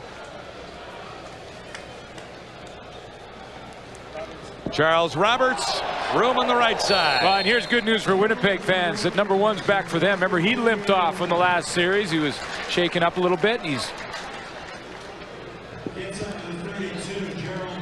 this is Charles Roberts. You see John Grace tries to take a little bit of a gamble, and he steps up into the 1 hole, and Roberts shows himself in that hole and then bounces to the outside, and that's what Charles Roberts did last week against this team. Gerald Vaughn making the stop on Roberts and making this 2nd and 2.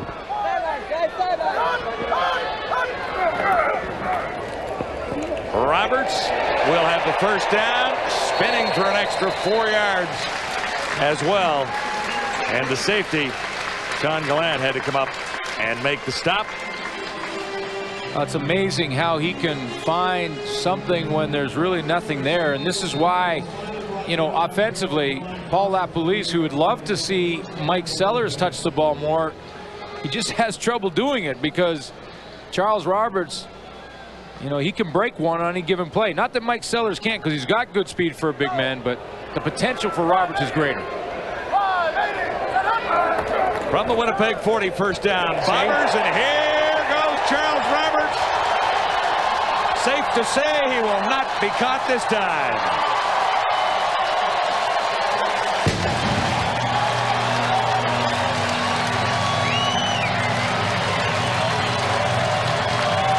He had the opportunity on a punt return in the first half and was tracked down from behind by Grayson Shillingford, but a 70-yard touchdown blows this thing wide open for the Blue Bombers. Simply too many weapons for the Renegades tonight. Well, sometimes it's Charles Roberts making something happen, and sometimes it's the big guys up front opening up some holes. Charles Roberts hit that line of scrimmage and was untouched.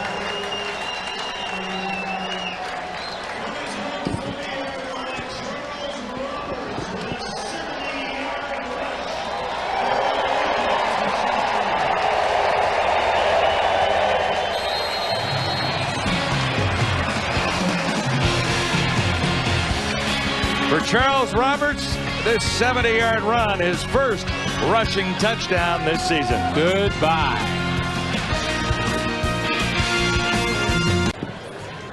Second touchdown of the evening for Charles Roberts. This the most spectacular of the two. Well, that was just an all-out sprint. That was more like a track meet for Charles Roberts than it was a football play, because he never got hit. Not once. Didn't have to make a guy miss. Didn't have to break a tackle. He just had to sprint. It was like a 70-yard. Let's see how quickly we can get there. Turn on the jets and fly. Grayson Shillingford. Whoa, man. Count the Bombers around Shillingford there. Wow. 3 of them met at the kick returner. Well, let's take a look at the touchdown for Charles Roberts, the return. Watch this wall. Watch this wall coming. Whoa, man. Capers was there, number 23. Donaldson not far away. Mike Sellers right there. Mike Sutherland right there. Watch Sellers move to his right and then come back down on Michael Barreau. There's the block down. You see the kick out on Kelly Wilshire by Sutherland, and that's why Charles Roberts is sprinting to the end zone. Mike Sellers just completely drove Michael Barreau right down into the center area, and then he gets the hug afterwards. David and Goliath. Well, there's a 260-pound blocking fullback, and look where Roberts is amongst the TD leaders all of a sudden. Lawrence Phillips of Montreal leads the way. Bruce, Roberts, and Stiegel are right behind. They're talking about, say, hey, you just keep blocking like that, and I'll just keep running touchdowns, and then I'll buy you dinner, and we're good.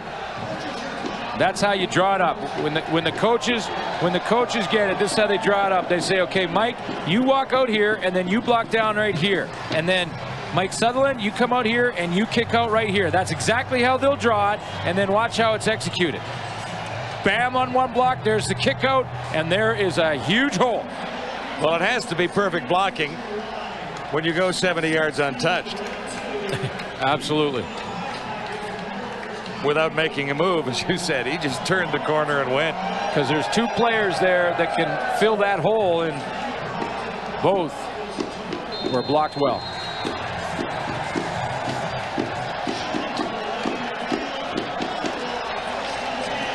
Slight delay while the Renegades tended to an injured player, and it happened to be Grayson Shillingford who was shaken up on the return. Far side on first down. Danny Montana can't get away, but he's Got most of what is necessary for the first down, wrapped up by the veteran Marvin Coleman.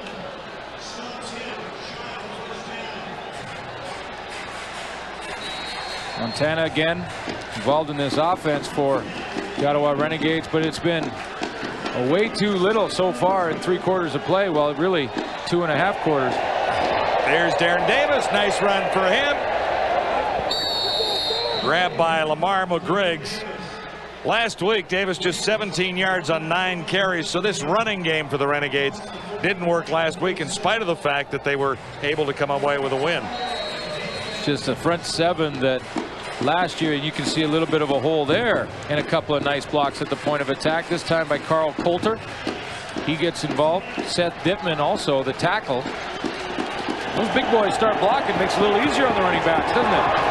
Davis has 17 there. Montana has more yards here, short of the first down as he was forced out about 3 shy. Now Crowley has this team moving a little bit more, but it's a little bit late. Lots of time to go, but the lead looks insurmountable already. Well, yeah, but Dan Crowley's really not looking at the lead, and he's listening to his head coach, who's saying win the 3rd quarter, and right now in the 3rd quarter it's 7-all. So, you know, Dan Crowley has been playing very well coming in. That's what he did last week. The 2 touchdowns, just the 1 interception. 2nd and 4. Davis again. Penalty markers go down. And we'll see where they spot the ball on this one. Obviously, the penalty may have an impact on the play as well.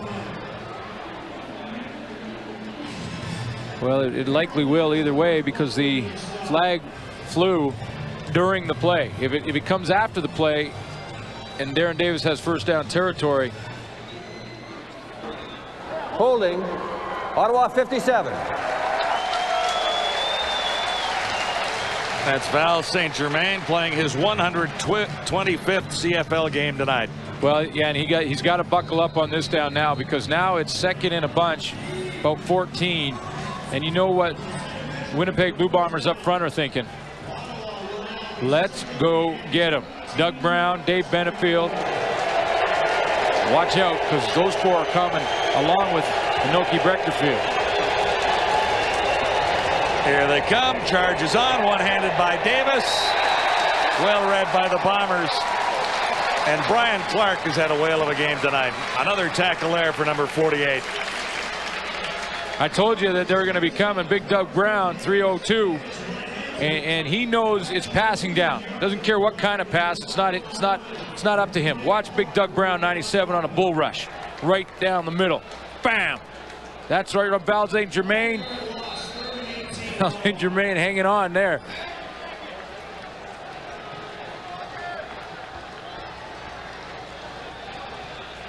Harper is in on 3rd down, Ottawa. Less than 4 minutes to go, 3rd quarter. Charge was on. Brechterfield couldn't get there. Arlam Bruce. And flags are down on the return. He got just 4 yards. The punts traveled 70. Welcome back to Winnipeg. Wendy's CFL Live. Tomorrow evening, Ticats Lions at BC Place. Join us at 10:30 Eastern. Bombers back on offense. Kahari Jones looking for Arlam Bruce. I said that punt traveled 70. Just a little mix up here trying to read the writing. Oh, it wasn't quite 70? Punt. Yeah. Okay. A 70-yard punt. We might have made a little bigger deal. You know, I just want to go back. We showed you Doug Brown. Just make one quick point. That Davis run of 14 yards was the longest run that the Bombers have given up this year, and they come into this game giving up 46 yards rushing per game. So that's why Ottawa and a lot of other teams have been struggling offensively against the Winnipeg Blue Bombers. They can stop that run in a big way. 2nd and 10. Bombers at the 48. Kahari Jones got rid of it in a hurry. Here you go, Milt Stegall. Catch him if you can.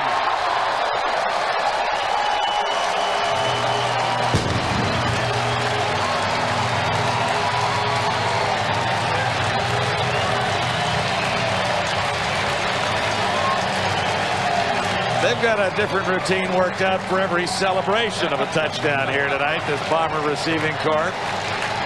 Well, tonight, those pads around the goalpost down there, that one they wrap around that post, it's taking a beating from the Winnipeg receivers, running backs, because they're putting a bunch on the board tonight. 62 yards.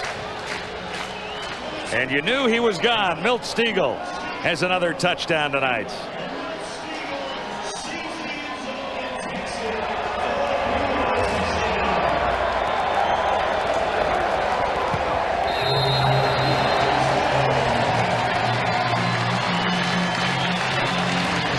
.62 yards for Milt Stegall. Kahari Jones knew he had one-on-ones because he had two linebackers up on the line of scrimmage. There's one, Kelly Wiltshire. Here's the other one, Dave Thomas. He knows he's got blitz coming. Now, Kelly Wiltshire will slide in the middle, but that's not a factor for him. Dave Thomas blitzes. He's got one-on-one in the secondary, and Milt Stegall got around Gerald Vaughn. Gerald Vaughn's game as a defensive back is to use his hands. If you can slip him, Milt Stegall got behind him. Now it's just whether or not you can run onto that football, and Stegall does. Fourth touchdown of the season for Stegall. Celebrate. He didn't celebrate. Just, oh yeah, another day at the office. And then Mike Sellers came on. You could smile at least. I make it 41-7 now. Kahari has been hot. Over 250 yards passing tonight. Stegall has a couple of big ones, including that 62-yarder for the touchdown. 59-yarder in the opening quarter really set the Bombers en route to a solid offensive evening. Right after the 59-yard catch, Kahari Jones hit Arlen Bruce III for a 23-yard touchdown. So Paul LaPolice and the Bomber offensive unit have had a very successful night. And now he's smiling too, and good on him, because you know what he's done? He's made some nice adjustments on the fly. Ottawa had a pretty good game plan defensively to try and take Charles Roberts out of it, and Paul LaPolice adapted to that. What he did is he went to Stegall a couple times. Then when they started to go over there and cover Stegall a little bit, he went back to Charles Roberts.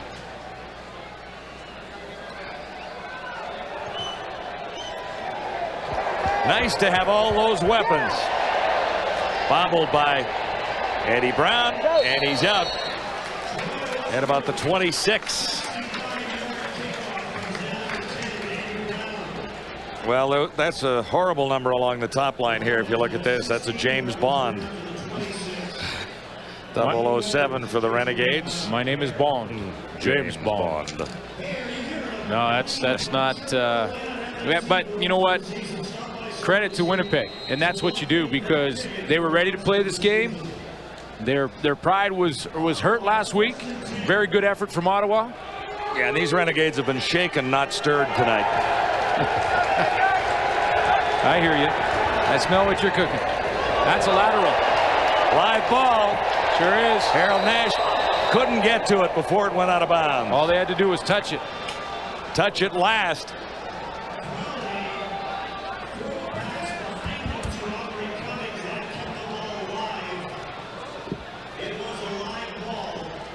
That's a live ball, because that's behind the line of scrimmage. Cummings. And behind the quarterback. Cummings might have forced it out with the last effort that he had at the ball. The pass was intended for him. So second and way too much here for the Renegades. Back at the 19. Here comes blitz. Donaldson was on the way. Cummings couldn't bring that one in. A lot of guys up on the line. Lamar McGrig's the only guy who's going to drop out. Number 36, he's right there. But everybody else on the line is going to blitz. See, here they come. Crowley feels like the pressure's coming, so he dumps it off there. Lamar McGriggs had dropped into coverage. And Kahari Jones gets another crack at the football in what will be good field goal position now. Or field position, I should say. What Joe's worried about here is that Kahari Jones, right now, with 41 on the board, is on pace to throw 58 touchdown passes this season. Harper's punt is not deep. Renegades looking to get away, but here's Roberts again. Harper squared him up there and waited for him, and now Harper is shaken up. He's the punter.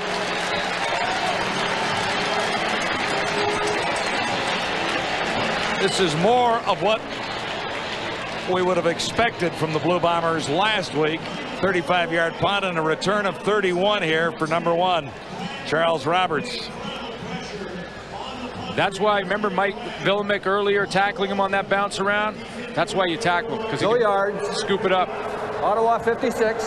Penalties decline. Major foul. Unnecessary roughness. Winnipeg number 4 after the play. First down.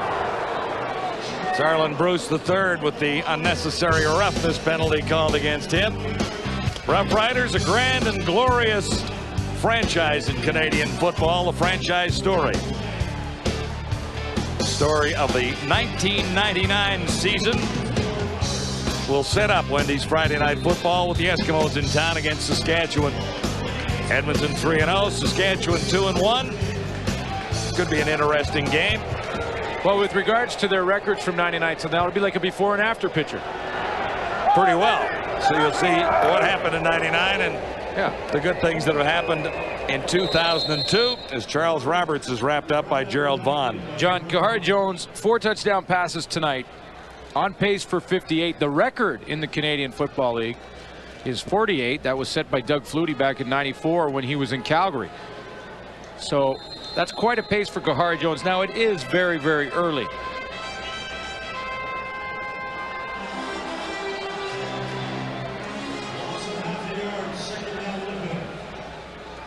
Jones put up decent numbers last week, 22 of 33 for 277, but he didn't get the job done in a 1-point loss to Ottawa.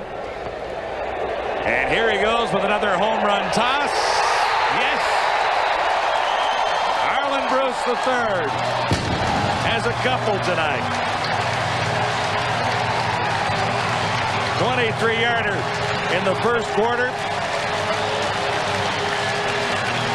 And this one double that.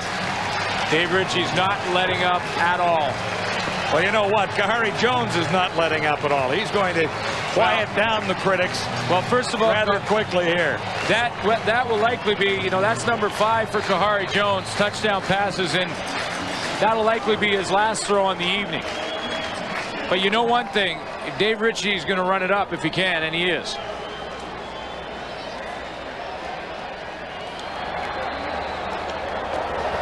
.46-yard touchdown to Arlen Bruce. Kahari Jones has 5 on the night. Arlen Bruce has 2 of those. Second time Kahari Jones has thrown 5 touchdown passes this season in one game. Now the margin of victory at 46 points. The largest margin of victory for the Winnipeg Blue Bombers was back in 1986, 56-0 against a team that I played for in Saskatchewan. I remember it. Yeah, you were back there all night long? Yeah, it was a long night. Who was the quarterback of record? When we returned. Touchdown passes for Kahari Jones for the second time this season. Returning for the Renegades to begin the fourth quarter. Fumble, lost the ball. Chance for more Bomber points here. No, they're saying Ottawa got Ottawa got it back. They certainly did. Gentlemen, I know 3 of you back there know a little bit about being on both sides of this kind of thing. For me, it was back in '86, right here in Winnipeg. And you asked me who the quarterback was. Well, I did. You gave up 56 points that night, and you couldn't remember the quarterback who threw about 6 over your ears. Well, I thought at first it might be Matt Dunnigan, but it was actually Tom Clements for half the game. Then they felt a little mercy, so Huffnagel came in. Oh, they said in the old guy. John Huffnagel. Yeah. I know you guys back there have been on both ends of this. Just amazing, Glenn, you know, to see the Bombers, you know, respond this way. It's like the Renegades woke up a sleeping giant last week. Yeah, you are absolutely right, Matthew. From the 27, Ottawa first down. New quarterback is in. To the far side, Montana makes the catch. O.T. Sampson gets a shot at it now. Crowley couldn't get the job done. Hey, Jock, if your quarterback has put that kind of yardage up there, you've had a pretty good night, probably all the receiving corps. Boy, it's nights like this that makes me want to be back out there in the football field. It feels like you're going to be open no matter what you do as a receiver. Those guys are just flying by Ottawa's DB. I don't know what they're doing. I don't know why they're not sitting back and forcing Kahari to throw underneath. They're getting beat in behind deep. Yes, but Jock, you were closer to being a Renegade than a Blue Bomber this season. Yeah, well, I said it before. Dave Ritchie never did like receivers all that much. Oh, Marvin Coleman almost had the chance to go for 6 more. The pass was intended for Denny Montana, and Ottman Sampson couldn't get it there. Chris, I got to ask you, though, early in this game, the intimidation factor. You played up there in the trenches, and the Bombers came out hitting, didn't they? Well, I'll tell you what. That first play of the second half, did you see how Harold Nash just took the play off to take a shot at Mike Arbumetric? You don't think for 1 minute that Joe Paopao is going to remember that? Did you see the expression on his face? He'll file that back. He'll remember that. And I tell you, the next time these two teams play, he's going to open his team meeting with that play. It's a good point. Charles Roberts wrapped up at the 42. This is game 1 of week 4. Montreal and Calgary tomorrow night. Als go in unbeaten. Stampeders looking for their first win. And we'll have Hamilton at BC also tomorrow evening, 10:30 Eastern time. And to wrap it all up, Wendy's Friday Night Football, Eskimos 3-0, Saskatchewan 2-1. That might be the most interesting game now of what's left of this week. But before, when we get to that Hamilton BC game tomorrow, I was going to ask Chris Schultz about the kicking thing, the Matt Kellett, but I understand how he is with those guys. Oh, I love him. So maybe I'll defer. Should I defer that to somebody else? Yes. But I love what Steve Barato is doing. He's giving him one more crack because we've all had those kind of games. Exactly right. I think he's doing a great job. They brought in Ian Hewitt, who is doing the tour, as most kickers have to do in this league. He's paying his dues, and I thought he might get a shot, but I think they're showing a classy move here by allowing Kellett to try one more game. He was 5 for 5 going into that football game. Hey, Glenn, I agree with Jock. I do. I mean, it's the right thing to do to give the guy the chance, and I think BC is going to respond. Don't forget Willie Hurst at running back. 16 carries, 164 yards. He's for real. Yeah, good point. Looked really good. They had over 200 yards rushing against the Toronto Argonauts in that loss. Mike Sellers picked up 9. This is 2nd and 1, and Sellers will take it the rest of the way for a Winnipeg first down. Well, John Grace, guys, had a bit of a target on him throughout this game. Here he is right here. Coming in from last week, that he was kind of a wanted man. He gets over there and gets in on the tackle to Mike Sellers.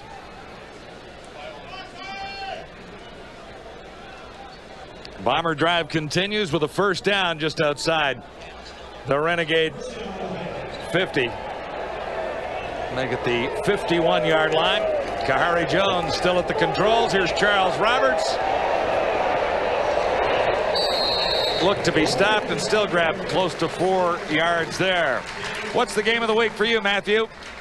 Oh, well, I think we're watching it right here. I think the anticipation with the war of words going on prior to this one starting, I think that was the game of the week. But, we're looking ahead. But what I see here, Wellesley, is 2 coordinators, Dave Easley and Paul LaFelice, and when you play back-to-back games like this, they become such an integral part to scheming one another, and it's interesting how this played out.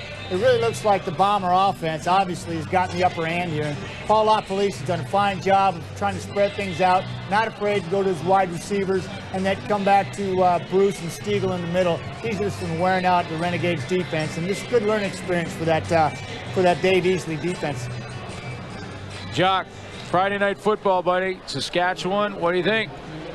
Well, I've been looking forward to watching Saskatchewan. I've been looking forward to them having a legitimate football team. I feel so bad for those fans out there. I mean, you guys know what it's like in Regina. There is no place you would rather be as a player if what you want is people who care.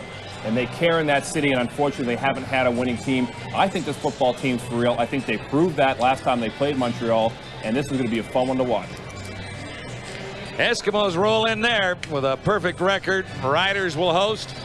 As Grace heads to the sidelines here, we'll take a quick timeout on Wendy's CFL Live.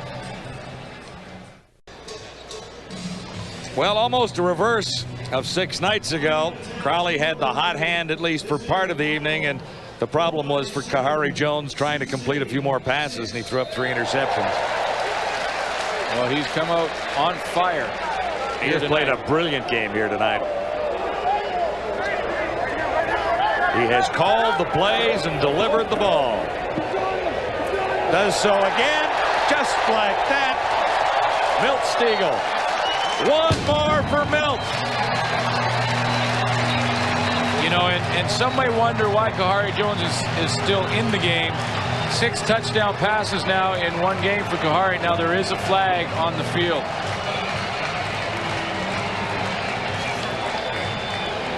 They'll call this one back offside. That would have been a 47-yard touchdown for Milt Stegall, and they're bringing it all the way back. Bombers offside. Well, Milt Stegall was about to start to make Bomber history as Kahari Jones was, as he hits Milt Stegall across the middle, because there was a bunch of quarterbacks for the Winnipeg Blue Bombers that have thrown 5 touchdown passes, including Matt Dunnigan, who did it 3 times as a Winnipeg Blue Bomber, but only Jack Jacobs has thrown 6, and only Jim Van Pelt has thrown 7. That's the top number. Kahari still has a chance, however, and he has Stegall there. No touchdown, but a first down inside the 40. Now the question is, at 48-7 with 10 minutes to go, why is Kahari Jones still in the game? And you wonder how much this goes into the talk that's happened all week, and it's sort of like, you know what? We're just going to keep going, and we're just going to keep scoring until you stop us.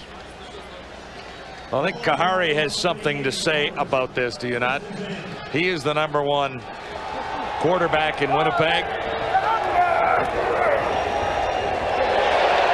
Sellers, we'll see where they spot this one. Up a pretty good head of steam. Comes down around the 30-yard line. Well, so we'll look for the spot. Sorry, John, this is one of the toughest times for the Ottawa defense, for any defender who is on the wrong end of a score like this. Now it's time that you have to reach down, way down, because it's pretty easy at this point to fold your tent and go, let's just go and regroup for next week. But you still got about 10 minutes to go, and you got to battle and you got to compete, because every play is on the tape upstairs and will be watched by the coaching staff tomorrow. Sellers got 8. This is 2nd and 2, and Charles Roberts takes off. Flag is down as Roberts gets down to the 1-yard line.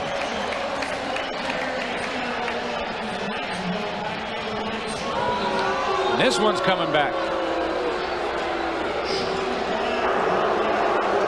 Holding, Winnipeg number 64. That's Big Mo. Mo Elawanibi. Left tackle, he's right up here. You be the ref. The chance to look at the second play. Well, he gets the arms on the outside and turn. Yeah, well, that's holding. Keaton Cromartie. Keaton Cromartie was basically tackled, so Dave Ritchie can complain all he wants about that one, but when he looks at it on the tape, I'm sure he will agree that that was holding. 2nd down and 12. Kahari goes for 6 more. 2 receivers, 2 defenders in the area. No flags are down. Well, the fans are having fun. They wanted a pass interference call on the play. Getting involved here. They're loving to see their team respond like they have after the loss. Bombs away again for Kahari Jones. Now, in fairness to Kahari Jones, who's still in the game, it's in a bit of a surprise. That's what the Ottawa defense is giving them, because they're blitzing him. They're sending everybody with no safety in the middle. So that's where the progression has to take you. That's where the play takes you. So that type of play right there is not a situation of being greedy or trying to rub their nose in it. That's where you throw the ball. Westwood, a 47-yard attempt. He's got this one. And the Bombers are over 50. A night of revenge here in Winnipeg.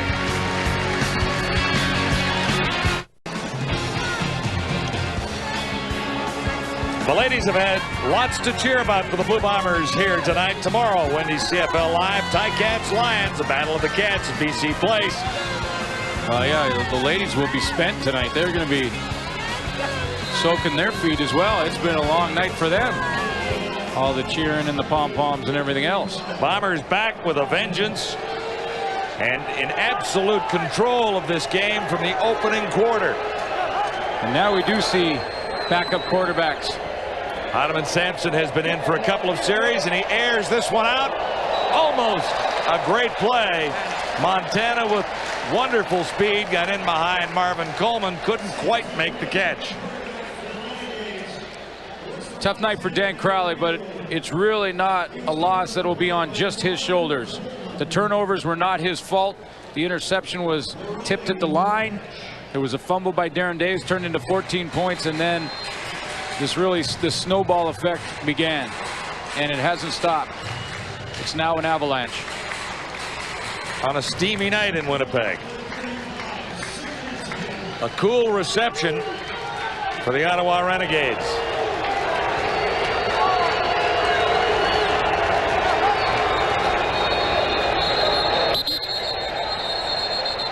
Whistle down, nowhere to go for Ottoman Sampson, and as that wise old veteran said earlier this evening, you don't want to wake a sleeping Ottawa giant. 16.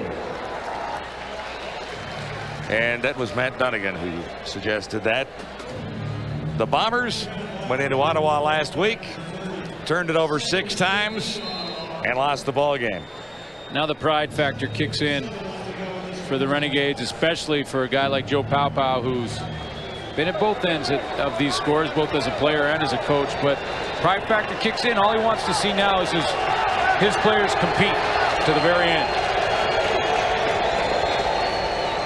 Sampson had no one home there. Cummings was in the area. So was Grayson Shillingford. And O.T. Sampson couldn't find either. The Renegades had a few avenues to build this team. 24 free agents and some key ones that will be guys who will be impact players. Darren Davis and guys like that. Expansion draft, they picked up 12. A lot of good Canadians in that expansion draft, including Kelly Wilshire and Carl Coulter, their big center. And you get guys like that. That's your character guys. So Ottawa has a lot of football left in them, and they'll be around. And they're going to be around all season long. And I think they'll compete for a playoff spot. Harper not deep with this punt, but there will be no return. Decent bounce for the Renegades there. There's the score. The Bombers are back and rolling in Winnipeg tonight. Kahari Jones is going to take a bit of a rest here into the final 7 minutes and 34 seconds in Winnipeg. His work is done. That means Pat Barnes will get an opportunity to direct this Blue Bomber offense.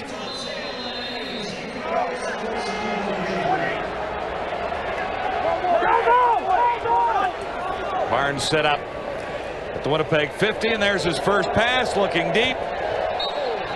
And Ralph Staten was covering on Arlen Bruce III. Barnes over from the Calgary Stampeders in an off-season trade, and he hasn't seen much activity.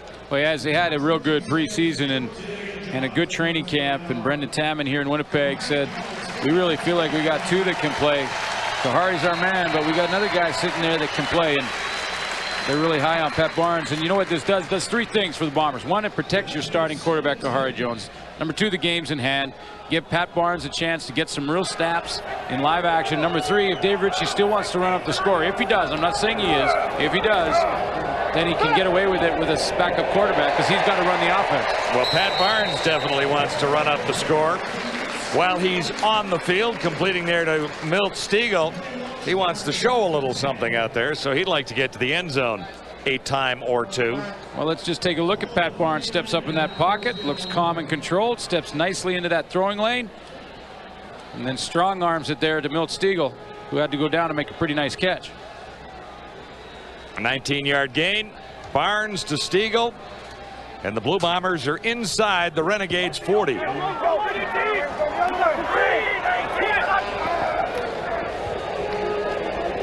Mike Sellers seeing a little more of the football tonight, just 6 rushes coming in for 11 yards. Kahari Jones, 324 and 5 touchdowns. And I'll just make a note of that. I've got 324 yards and 5 touchdowns. Okay, good. That's good. I'll send that into the league. Oh, he was checking out the fact book there to say tied Matt Dunnigan. He did. Not for the Blue Bomber record. That is held by a couple of veterans older than Matthew. Stiegel was the intended receiver. 5:40 on the clock now.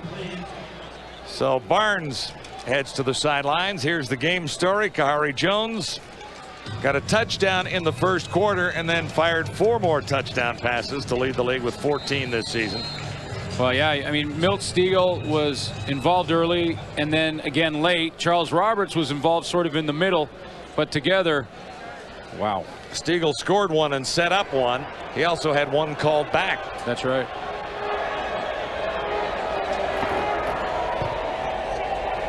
Troy Westwood is wide, so he's missed a couple tonight. And that from 42 yards.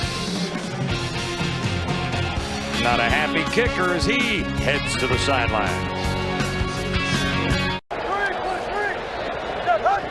Back to Winnipeg, Wendy's CFL Live. And a crunch from Harold Nash. He's had a couple of big hits. That one on Grayson Shillingford on the pass from O.T. Sampson. Yeah, I think Harold Nash sort of the unsung hero in this game because we saw the flashy numbers by Kahari Jones, the big plays by Stiegel and Charles Roberts, but the grunt plays that set the tone early came from Harold Nash. Big hit. Eddie Brown set the tone, had a key knockdown on a second down play early in the second half, and he's really come to play tonight as well. 2nd and 5. Sampson buys a little time. Shillingford makes the catch, but he'll be stopped short of the first down. The Bomber defense has done a great job. Just about every series tonight, only 1 Renegades touchdown has been allowed. And Dave Ritchie definitely has his defending Eastern Conference champions back on track as he tries to win the West this year. They weren't on track for long, were they? Gene Gaines on the right takes care of the secondary, and he had them ready because you saw Harold Nash performing, and on the left is Paul Lapalisse, who did the exact same thing with Kahari Jones. 3rd down, the Renegades decide to go for it. Montana couldn't make the catch. So they'll turn it over to the Bombers again. O.T. Sampson, Otamun Sampson. Well, Winnipeg, a little distress there. Winnipeg now will head over and travel to Toronto to play, and they have a tough schedule coming up when you look at Winnipeg because they got to go do that 4-game thing or 4 nights thing. Toronto and then Montreal with just 4 nights of rest. So now it's their turn. So this was important for a couple reasons. They wanted payback on Ottawa, needed to get back on track, don't want to lose 2 in a row, but you've got that short week thing coming up. And the Eastern swing.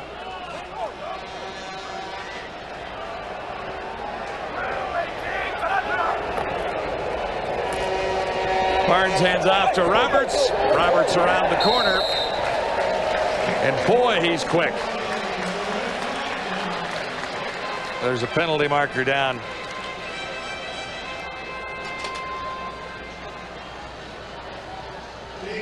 Charles Roberts, something that the Winnipeg Blue Bomber fans can really get excited about. This is a guy that, you know, he's one of those edge of your seat guys. You know, when you're sitting in the stands or you're sitting at home like most of Manitoba was tonight. Foul, unnecessary roughness. Winnipeg 68.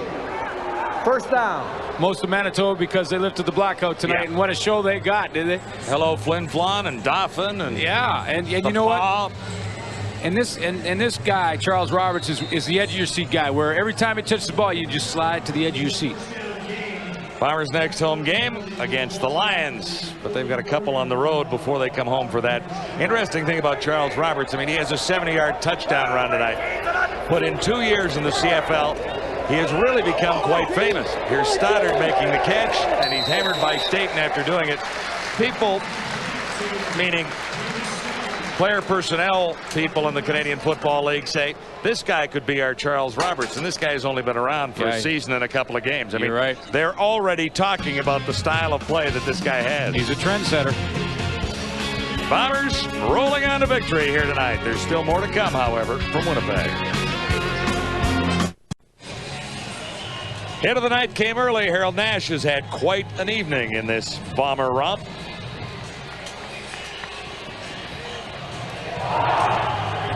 That set the tone for the Winnipeg Blue Bombers tonight. Less than 3 minutes to go. A long night for the Renegades. In their first appearance in Winnipeg, Wade Miller got a chance to slide into the backfield there and carries for a little bit. Well, when Wade Miller is getting a running play, you either have a huge lead or you're behind by a whole bunch. And for the Bombers, it's the huge lead, and all you have to do is look at that bottom line. 20 in the second. For the first time this year, they scored in the first quarter, touchdown. We talked about that. The Bombers needing a better start. They got it. Last year's MVP came to play, didn't he? No one home for Pat Barnes.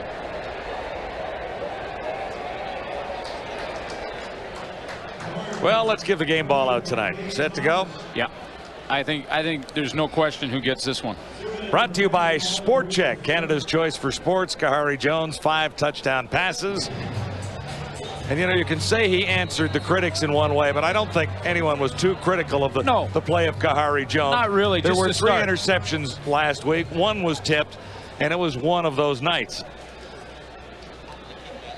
No one was asking for a quarterback change or any kind of controversy here by any means. He is the man, and he is a terrific player, and unquestionably the most outstanding in the CFL last season. But you know, when people get optimistic about a football team, they expect something just about every time out. They got it tonight. It started with a bunch of turnovers. This Lamar McGriggs, that was the one that was tipped at the line, and Kahari Jones made quick work of that turnover, turning it into 7 points to Charles Roberts. Darren Davis took his turn with the turnover. That was when he put it on the ground there. Denny Montana, his own player. Kahari Jones fired touchdowns right after those turnovers. The very next play, the Bombers were into the end zone. It was 14 quick points, and it was good night Renegades right about there.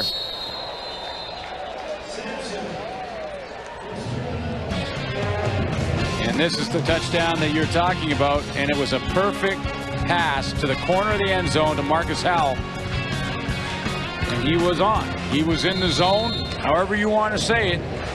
Kahari Jones was ready to go. So a couple of touchdowns for Charles Roberts tonight. 17 points off turnovers. And, you know, when you look at the rest of this week, Friday Night Football, Edmonton's in Saskatchewan. Saskatchewan can find a way to win that one. Kind of a log jam atop the West Division. If Saskatchewan can beat the Eskimos Friday night, there would be a 3-way tie for top spot in the West at 3-1. Now, that's a tall order to win, but the Riders playing well, and they're on home turf. And against a very good Edmonton Eskimo team. Certainly not ruling them out because they are finding ways to win. Can Calgary win for the first time this year with the Alouettes in town? That's tomorrow night. Wendy's CFL Live, Ticats Lions. Must win for BC there. In a cat fight at BC Place.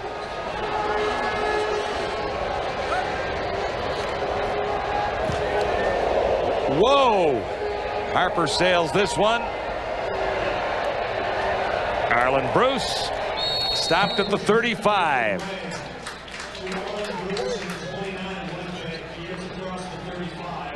Kahari Jones resting on the sidelines after throwing 5 touchdown passes. He is the biggest part of this game story for the Blue Bombers, but when you look at it, it was an all-round effort tonight. So Kahari Jones is the gun, then Arlen Bruce is bullet 1, Milt Stegall bullet 2, Charles Roberts bullet 3. That's half the gun. Yeah, and only 5 touchdown tosses. He's one short of a 6-shooter there, right? Well, he had the other one. They just called it back. They called it back on Stiegel. Hotel. After I'd done some things there. Here. So running out the time here, Pat Barnes at the controls for the Blue Bombers in a very comfortable 55-7 victory. Matt, I don't imagine you're too surprised at the Bombers playing well tonight, but maybe at the dominance in this game.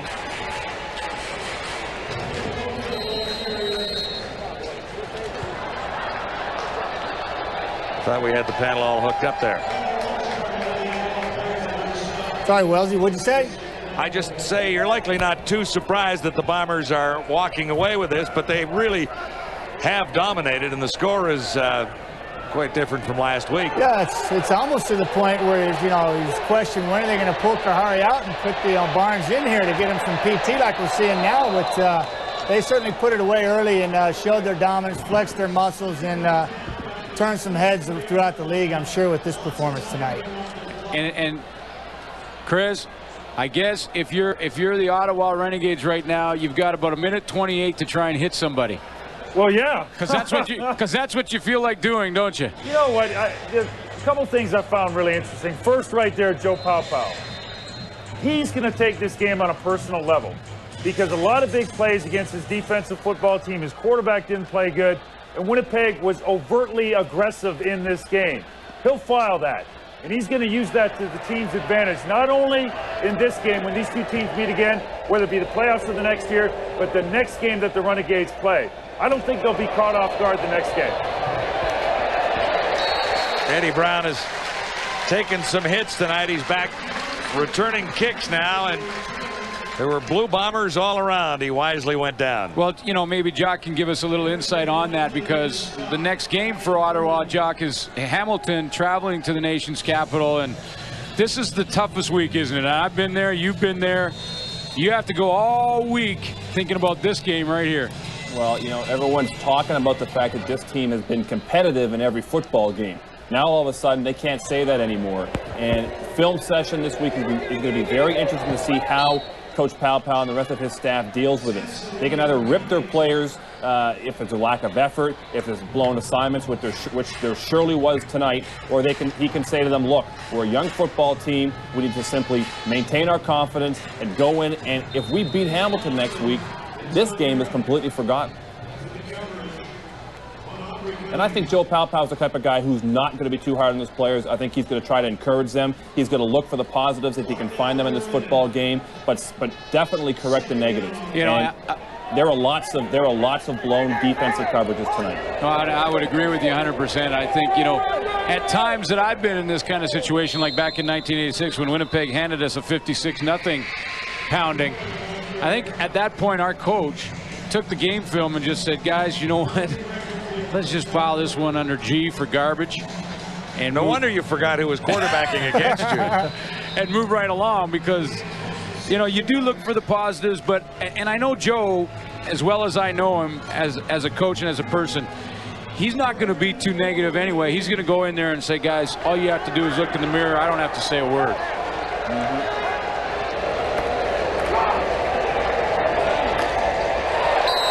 Now the Bombers have a tough week heading east.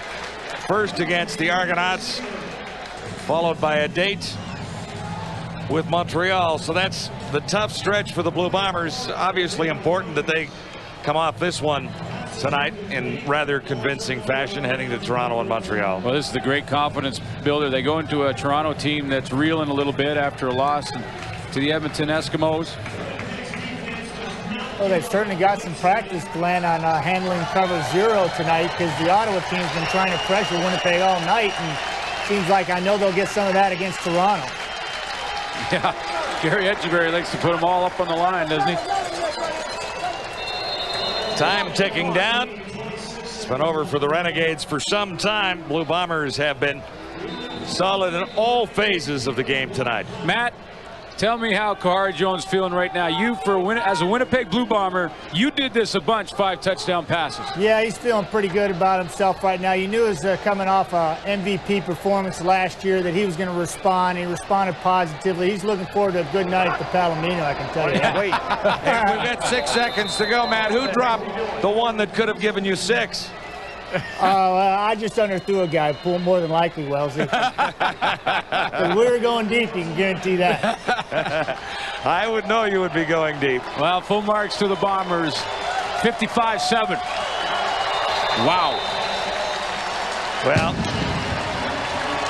that answers just about every question that was raised in the media in Winnipeg in the last 5 days.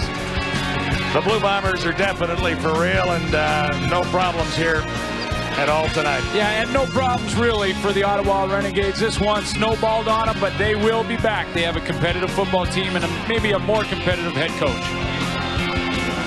That is game 1 of week 4 in the CFL. Lots more ahead, on to BC and then on to Taylor Field. But there's the final here on Wendy's CFL Live in Winnipeg tonight.